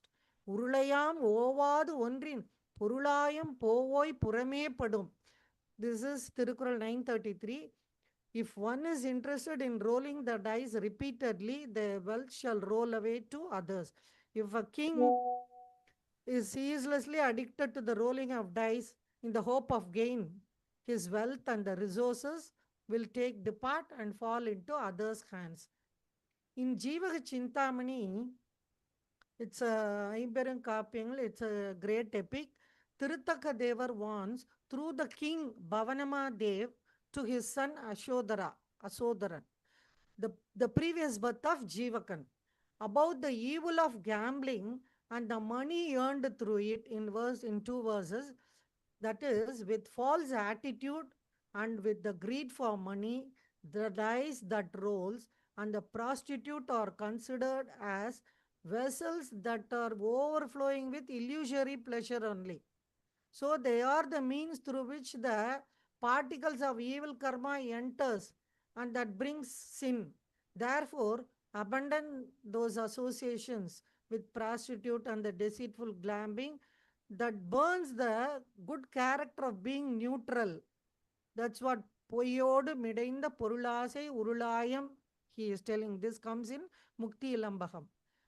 In Tirukkural, கவரும் கழகமும் கையும் தருக்கி, கவரும் கழகமும் கையும் தருக்கி இவரறியார் இல்லாகிய. That is the dice, the casino and the art of playing by hand. That is this hand. His desire to play and the thirst for gain often cause people to lose everything and fall into poverty. If one 2 minutes, madam. 2 minutes. Yes. In Achara Kovai also, the same is told that wise men never enter in such casino theaters. And Tirukkural again tells also the worst thing, that one who swallowed by the evil goddess called Mudevi of gambling will never have their hunger satisfied. The other word for gambling is misfortune. He has to starve and undergo much suffering. And பழகிய செல்வமும் பண்பும் கெடும் கழகத்து காலை Pukin. That is, wasting time on gambling will destroy your inherited wealth and character. Those who spends time from the dawn to the night, his character and inheritance decline. The same is told in other one. Gambling shatters property, wrecks riches, turns a person into a liar by teaching falsehood, ends kindness. That is his arul kedutallal, he is telling, brings misery, and his elegant attitude is gone, and his disease are the root cause for numerous sufferings. And the worst thing is, one who plays dice cannot have the 5 essential needs of life. That is, namely, proper clothing, udai, selvam, wealth, enough food, wound, fame, oli, and good learning, kalvi. These 5 things are prevented for those who gamble. Again, the gambler who loves his wives, the more he loses it. So does the soul, which loves our body, the more it suffers through it. That is, the gambler loses every time and continues to play with the hope of getting next time. Similarly, our conscious, the life instinct, the soul develops its interest with the body Though the body is suffering from disease day by day, it is torment, even if it is torment. Though every Madam, time we'd like to open to yes, questions very soon. Thank you. finish. In தெரிந்து செயல்வேல் also he is telling the same thing. செய்யத்தக்கவல்ல செய்யத்தக்க செய்யாமையாலும், that's what to do, what ought not to be done is disastrous. Not to do what ought to do to be done is equally so. And one more thing is the benefits of not indulging in gambling also spoken in Tamil literature like Sirupancha Moolam and Eladi.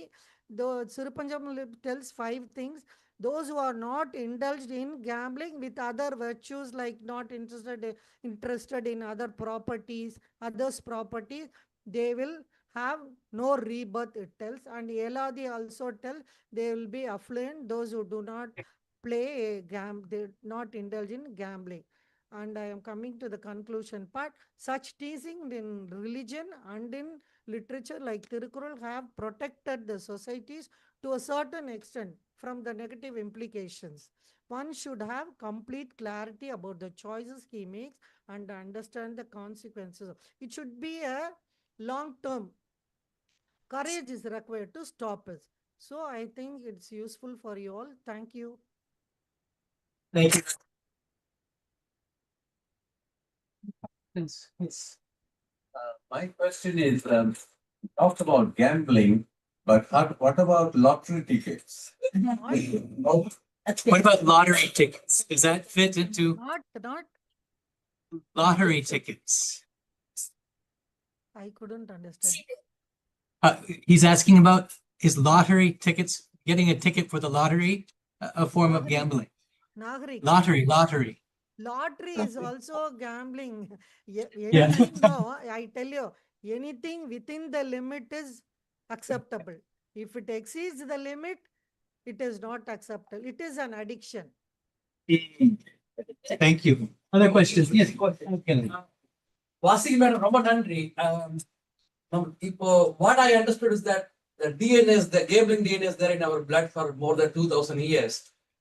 And then is the stock market also considers a game? Like What? Yes, Is the stock market also considered a form of gambling? Yeah, we have seen that scams also, and everything is there.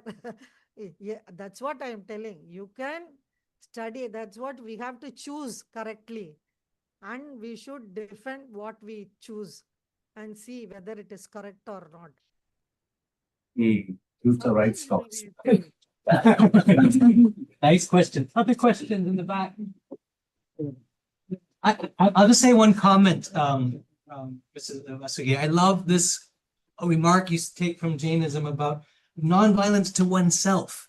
That gambling isn't, or any of these vices aren't just something that you do that causes harms to others, but it does violence to one's own self. And I think that insight is a kind of revelation. And I think it's also there, as you point out in Tiruvallur, that it's not you do this because you have to do it and you don't get this lovely thing.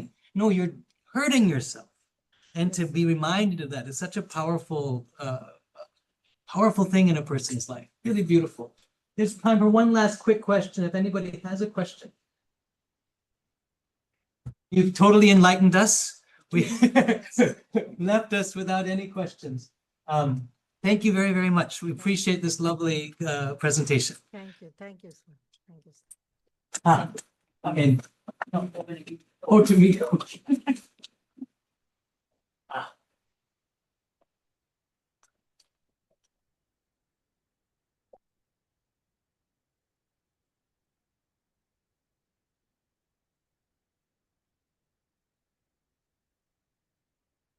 Wonderful. Now we get to be joined by Reverend Dr. Eugene, who will be speaking to us on a comparison of governance in Tirukkural and the Bible. Yeah, can you hear me? Yes. Yes, thank you. Wonderful. Yeah, fair enough. I'm Dr. Eugene. I am a Christian apologist and a Bible teacher. I am in teaching ministry for the past 30 years. I'm a teacher of comparative religions. I'm quite good in the Bible, Islam, evolution, and Hindu religions.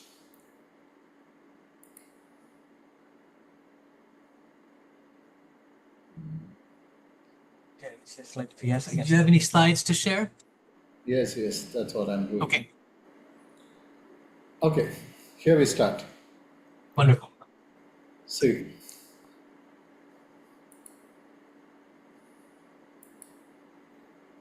This paper examines the principles of governance as presented in Tirukkural as well as in the Bible. Governance is explored in two dimensions, self-management and managerial leadership. Though these two books are distinct in origins and theological frameworks, both texts advocate ethical and moral principles with respect to compassion,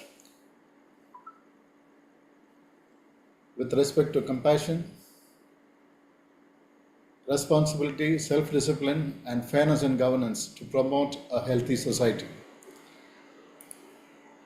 Introduction to governance. Governance involves planning, organizing, leading, and controlling various aspects of an organization to ensure smooth operations to benefit the society.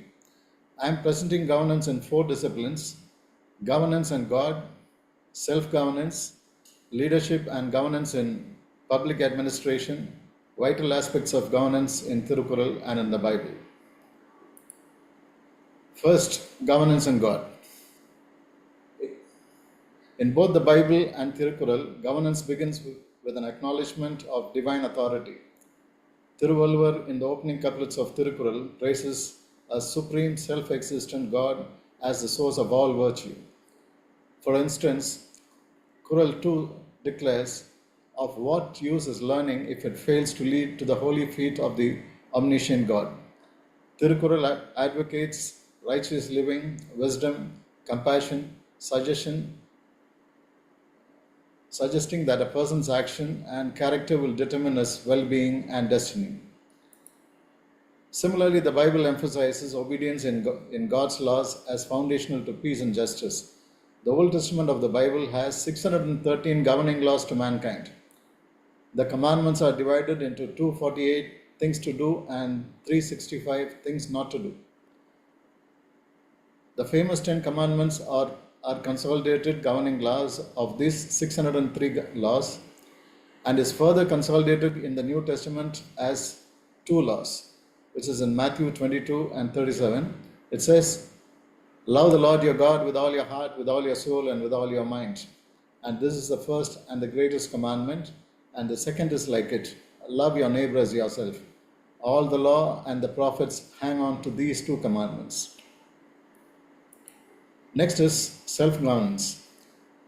Self-governance involves the discipline to manage one's own behavior and decisions.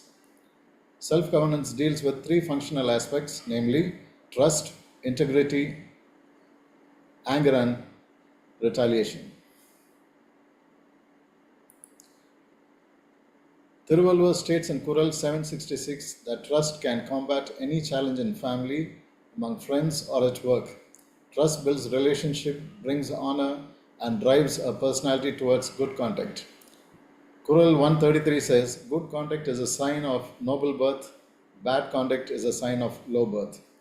Bible insists to practice trust and faithfulness, which is the fundamental aspects of love.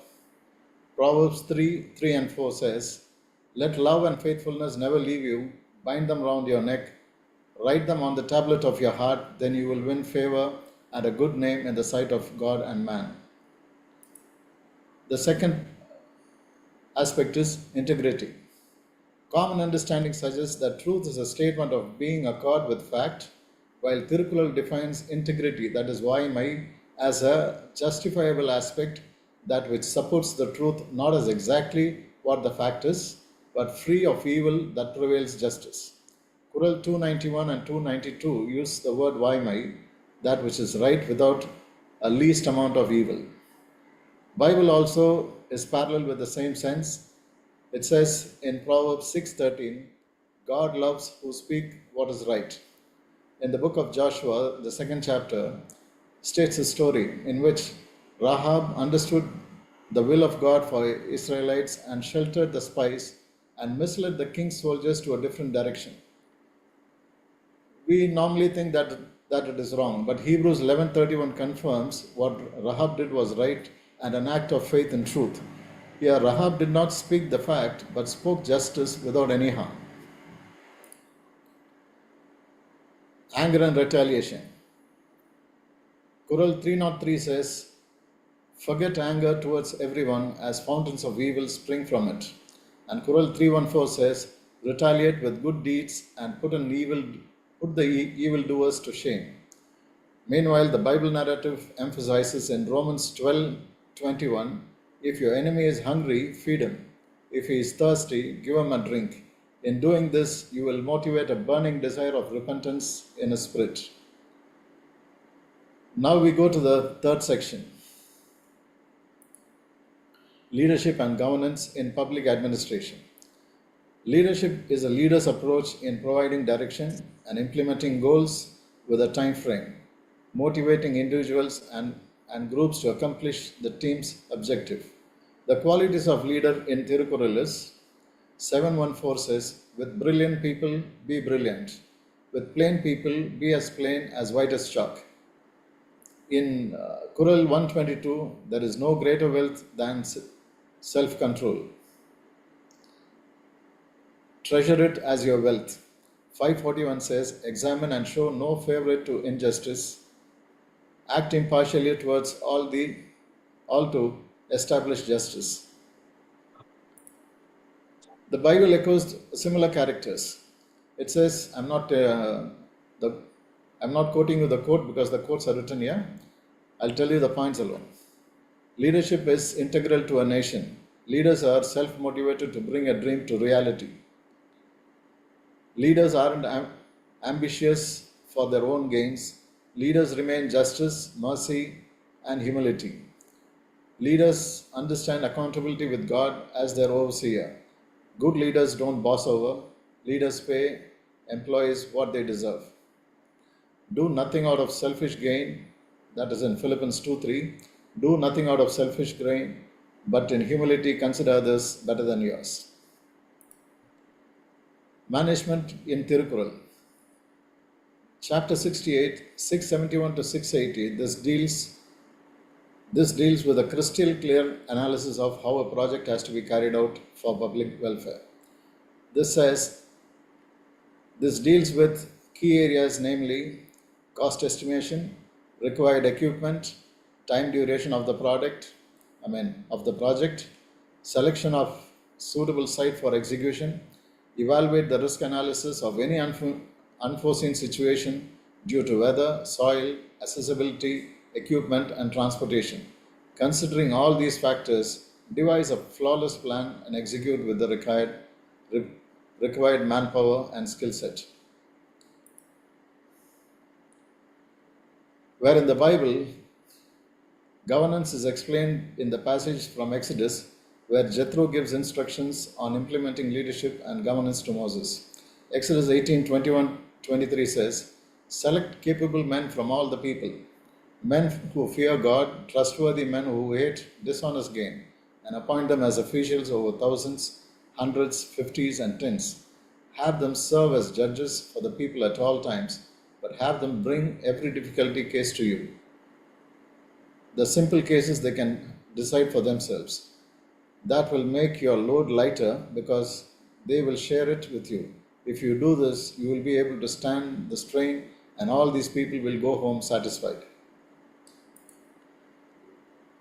Now we come to the fourth section, vital aspects of governance in Thirukural and the Bible. And this has got 4 subdivisions: economy, planning, decision and execution, communication skills and art of persuasion, obedience to authorities.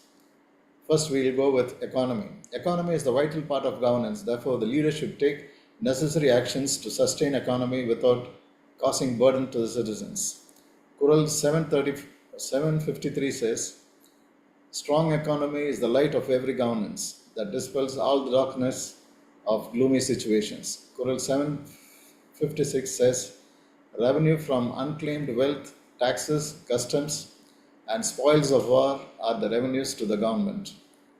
The Bible talks in the same line. It says in Proverbs 28:19, whoever works his land will have plenty of bread, but he who follows worthless pursuits will have plenty of poverty. This is not only on farming but on any business. Deuteronomy 25:13 to 16 says, "Do not have incorrect measures. You must have accurate and honest weights and measures so that you may live long. For the Lord your God hates anything who deals dishonestly." Next is planning. Planning is a process of setting goals with definite objectives and careful considerations. Short-term goals is attending a requirement that demands immediate action to a time-sensitive situation. Long-term goals, this is a strategic planning that involves transition to an advanced level in self-sufficiency, healthcare, education, security, housing, and fair legal systems.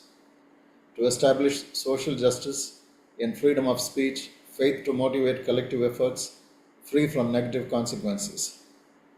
Kuril 738 says, 5 elements are basic needs of governance: absence of disease, wealth, fertility, happiness, and security. Kuril 444 says, to be successful in planning, seek the advice of the experienced. The Bible also goes along with that. Devising a plan diligently needs necessary time to consider many aspects to be prosperous, as haste makes waste. Proverbs 21:5. And Proverbs 15:22 says, seeking advice from the experienced is to be considered and applied accordingly to be successful. The next section is execution.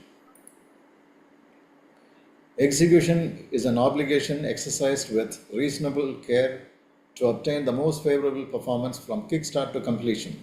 Kuril 461 says, after much deliberation over success and failure and the final results, launch on a task. Kuril 668 says, what you have clearly decided to do, do it without hesitation and delay. The Bible talks about the executing on a parable, which is called the parable of the talents, in Matthew 25:15 to 29. And this parable delivers certain principles. I'm going to deliver only the principles. Assign 2 minutes. Sorry? We have 2 minutes. A 2-minute mark, I'm just saying. Yeah, okay. I have my stop clock running. Don't worry about it. Assign work or investments according to a person's ability and access their capability. Peer monitoring. Pair an underperformer with high-performing colleague for guidance and support. Loyalty, integrity, and accountability to be demonstrated with the entrusted opportunity. Business is an activity where someone sells goods or services for a profit. Team spirit is the key to success, and ignore the ones who doesn't work with the team, as non-performers coexist with the team. Dead investments diminish in value due to inflation in time. Fixed deposits are a better option than dead investments. You should encourage two-way dialogue, direct conversations to discuss performance, address concerns, listen to the employee's perspective, implementing corrective actions or termination.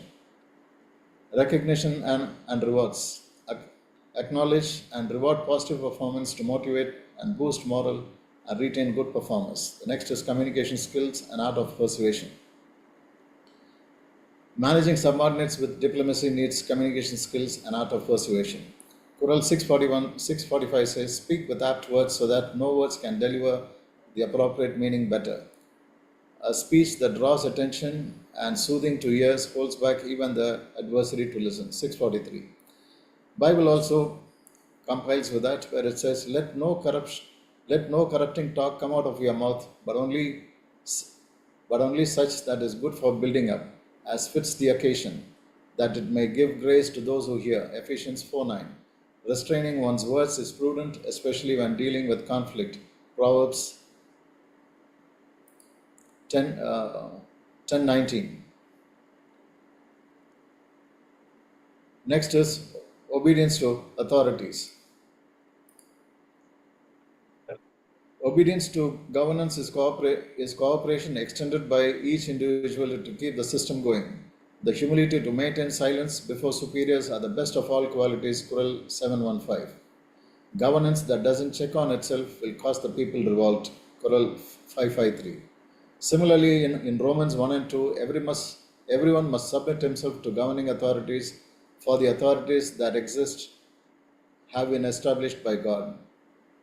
Romans 13:7 says, "Give everyone what you owe him. If you owe taxes, pay taxes. If revenue, then revenue. If respect, then respect. If honor, then honor."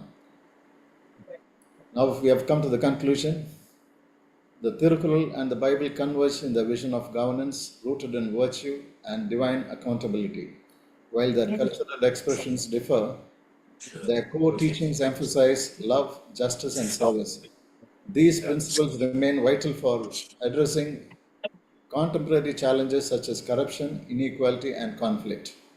By applying these timeless truths, leaders and citizens alike can work towards societies that reflect the best ideals of human dignity and flourishing.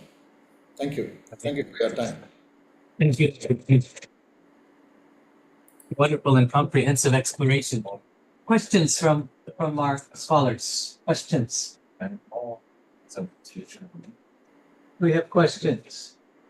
Yes, please. My question is, Tirukkural is a moral teaching. By proving moral teaching, can we expect to create a good society without religious devotion? Because mostly Tirukkural is in a place with a lot of religious devotion with the people, which complemented create a better and betterment of the society. But can only a moral teaching can create a better society? Yes. See, from time immemorial, history records ethical differences and disharmony in man across cultures. The fight in the man is prevalent and exhibited in disharmony within families, within there are cultural conflicts and wars among nations. So what happens is, but there lies a deep desire for peace. This longing resulted in compiling revelations from various cultures, like the books of the Bible, Tirukkural, Quran, the three Pitakas of Buddhism, and many more. See, all these things were devised so that peace and harmony will be maintained in the society. Wonderful, thank you. Other questions? Yes. I'll just note that I love when we get together and discuss like this, including across using the technology of Zoom and so on. It's wonderful to see how things resonate with each other. So, for instance, I love how we've boiled down 603 laws to 10 laws to love your neighbor as yourself. Yes. And how that resonates with the idea of, from the previous presentation, of not doing violence to one's own self, connected to not doing violence to other people. And one might even be tempted to make the argument that Tiruvallur also follows the same impulse to bring it down to the smallest number of smallest, shortest verse form, for instance. But even we can find, for instance, verses that sort of encapsulate in a similar way how we bring all of these teachings together. So it's wonderful to see how these different traditions, biblical tradition, Tiruvallur, Jainism, through different means, through different Shakespeare, through different means, bring together fundamental reminders about what it means to live a good, ethical, flourishing life on earth. So really wonderful. We have time for just one last quick question if anyone has one. Otherwise, thank you very much for your wonderful presentation. Thank you. Thank you so much for your patient listening and for the time. Thank you. Yeah. We'll go to our final presentation. Thank you for waiting patiently. It may be late where you are, I don't know exactly, but we now have T. Samuel and Dr. K. Muthumaran, who will be speaking on economic governance in the Tirukkural and Shakespeare's works. Another example of our cross fertilization. We need to stop sharing your screen if you may, Dr. Eugene. Yes. Yeah, thank you. Okay. And then Dr. Samuel and T. Samuel and Dr. K. Muthumaran. You need to unmute so that we can hear you. He is not in there. I don't think you see it, right? Unlock. I know, I didn't see them. I don't see that too. I didn't. But they were earlier. They were before, right? Thought I saw them, but not seeing them now. Can for one more time, maybe. Can for one more time, and we can conclude them. T. Samuel and Dr. K. Mutamaran, if you're one of the participants, we don't see your name or hear your voice, so then you have some open. Any more questions? Our final speakers don't seem to be present currently. This gives us a very extraordinary opportunity, which is now we actually have a conversation with all four of the speakers and you. So perhaps if there's any questions that have arisen in dialogue between some of these talks and some of these speakers, this is your opportunity to ask any question that may have occurred to you. So this is an open question for all of the speakers, or even for the speakers to ask among each other.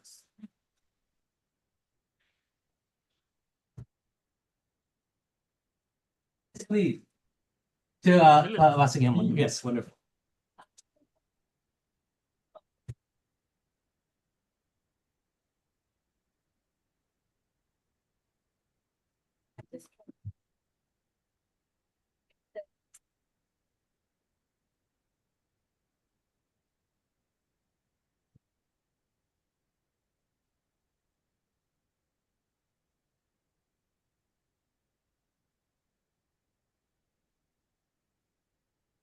Was the question clear? This is for Vasagam. Yes, sir. Yes, sir. Did you hear the question? Shall I repeat it? Yes, I couldn't I couldn't hear the question at all. So the question is for somebody who wants to educate the younger generation to steer them away from gambling. She has a 13-year-old son, and she wants to know, how do we inculcate this sensibility How to the youngsters? to the youngsters? Yes. Yes, yes, we have to tell them, and we can sell through stories also. But I didn't put any story here. If we search, we can tell some stories are there, which we can tell them according to their age. And we can tell one or two Tirukural also. And they can find while I am searching, I find so many things in Google.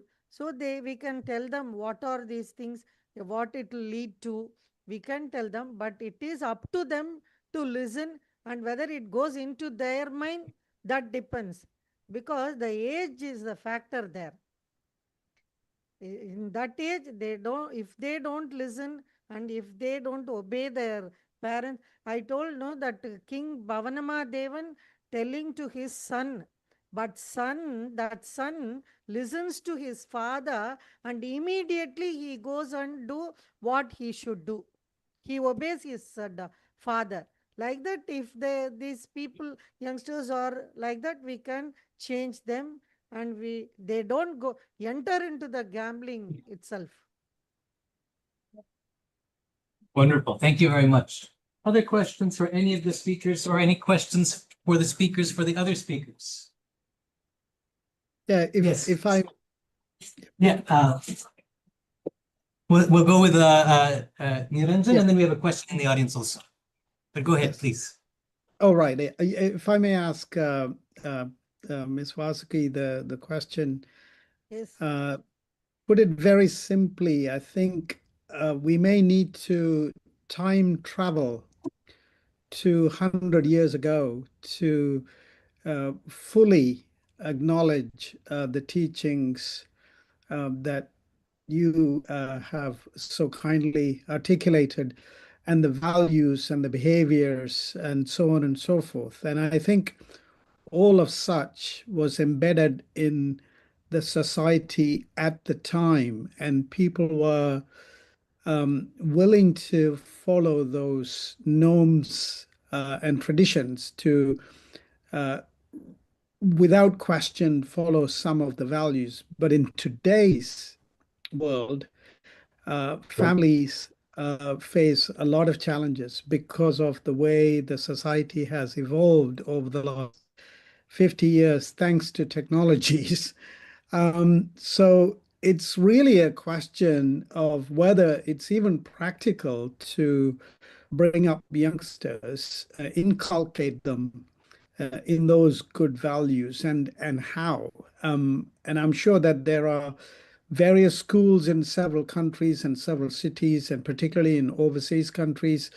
It is becoming so hard to not only teach, but also to embed these values in their minds. So, what are some of the practical approaches that you may suggest families could follow? In families, if the parents follow correctly, the children also follow. That is, without telling, by seeing only they learn. Ah, right. By seeing what others are doing, their elders are doing in their home or in their school, they do that. But peer Yeah. pressure, that is, they are all plain slate. Yeah. Anybody can write on that.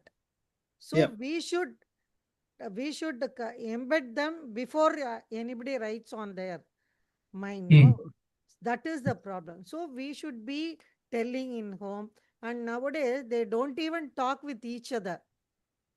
No. So that's what even I used to send messages only to my children, because at least they Yes. see that one, even though they don't talk with us. I will send them message, something I am doing this today. I will send, if they are and I have sent the link also. If they are interested, they can come and see. But those who are coming and seeing are above 40 and 50 only. Those youngsters, no, they are not coming and seeing. That is a problem is there. But in Right. home, by seeing, they can cultivate. Because I have seen in my family, Yeah. my granddaughter, who sees her father and mother, she follows this Jain principle simply, not very seriously, but she follows. I am wondering really how, without telling, she is following, because she sees that I am doing and my daughter is doing, and father also. He is only 50, it is 50s, but he is doing a little bit. That she is seeing, and at her 20s, she is doing that. So the Right. family should cultivate something is there, and even Like, when in school we can do, yeah. and their own three things should be there: family, and in school, and in their Yeah. outside friendship also. That they use a sagavasa dosham, we say, no, Correct. Yes. that Yes. is Yeah. also there. Absolutely. Yeah. Fantastic. That's really great. Chair, I don't know what you thought about it, but it's just a perfect answer in my mind in terms of being role models, right? And that's what Yes, very much she's so. essentially saying. So I think it's a beautiful encapsulation. Let's do one last question. They see one more question. Oh, we have Two people. with two last questions, I think. So,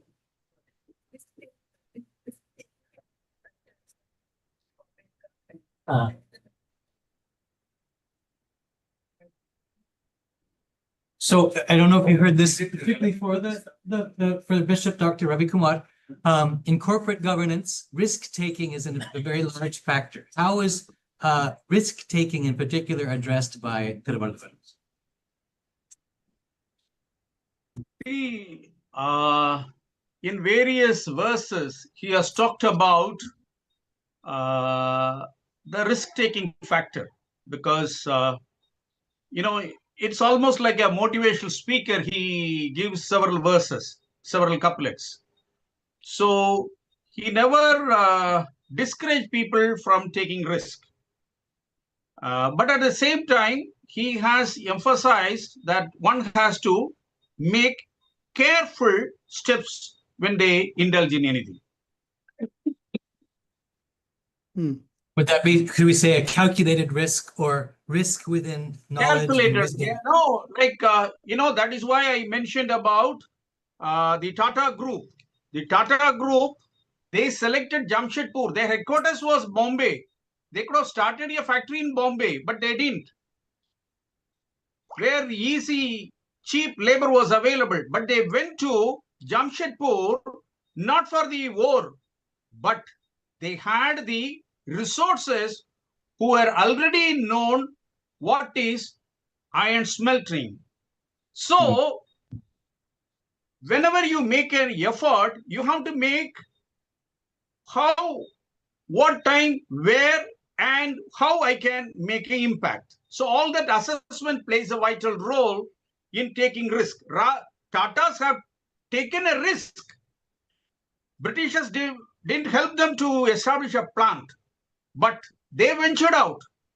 They wanted only steel coming from UK and selling it. Whereas Tata broke it by taking a risk, by empowering the workforce, they succeeded. Wonderful. Thank you for that example. And we have one last question. Yes, go ahead, please. It's a comment because I think there was a discussion on how we introduce this to my 13-year-old through Oliver's teaching. And, you know, being somebody who grew up here and then having a child in my home, I think it's the next generation after that too. So I think the issue is how we have to make them relatable, right? So the problem is they're not Superman or Batman for them to see. So I write children's books, putting Bhagavad and Oliver in it. But the problem is, parents of my generation have appreciated it. But the problem is we don't have enough funding or the reach or the publication. So I just wanted to say it's possible to talk about these things with our kids. But I think, in a space like this, I just want to say that we need more support and that kind of thing to bring up to Oliver's teaching and Bhagavad and so on. So I just wanted to say that as a comment after that. Anybody wish to respond to that comment among the panel or among our speakers? Yeah, if I may comment on that, I think that it's a fantastic request, and I totally acknowledge it, and I can echo your sentiments in terms of the need for it. Whether the focus of this conference can address that is somewhat questionable because we've been talking so much about ethics, governance, and other issues. But I'm sure that time can be dedicated for what you're asking, because it is really important for youngsters to have those materials which can be accessed easily. And if you look at youngsters across that teenage group right now, most of them listen to music. Music becomes a medium for us to teach some of these values and principles. So perhaps, there are ways and means to address that gap, to bring about those good values and good behaviors in teaching youngsters. Those are my thoughts, and I'm not sure, Vasuyama Ninga, do you have any thoughts on that? மியூட்ல இருக்கிறீங்கம்மா, மியூட்ல இருக்கிறீங்க. Actually, I couldn't hear the question properly. It was a comment. That I think actually helps to draw everything that we've been discussing together, because all of you have given us wonderful food for thought. Our questions have given each other wonderful food for thought. And I'm sure we will all be taking away not only insights and inspirations, but questions to ponder and to enact new possibilities in our own lives. I think that our time is unfortunately running down, but thank you, Bishop Dr. Ravi Kumar, Dr. Niranjan, Mrs. P. Vasugi, Reverend Dr. Eugene, for your wonderful presentations and conversation. Thank you to everybody. Thank you. Thank you. Have a wonderful afternoon.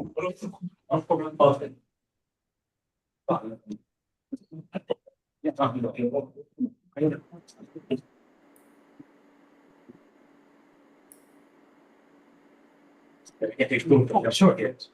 I'll try to share if I can put the banner here, background.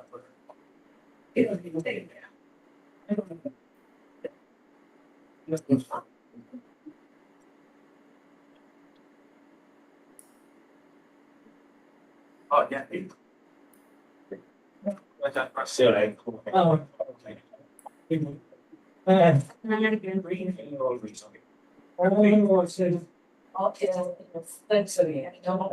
just saw the first YouTube.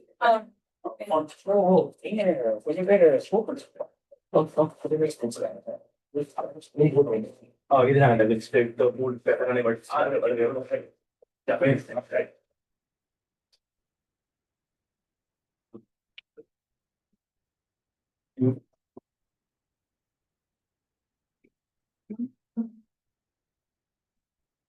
Yeah, we can submit it. Yes. You can just submit. You'll master.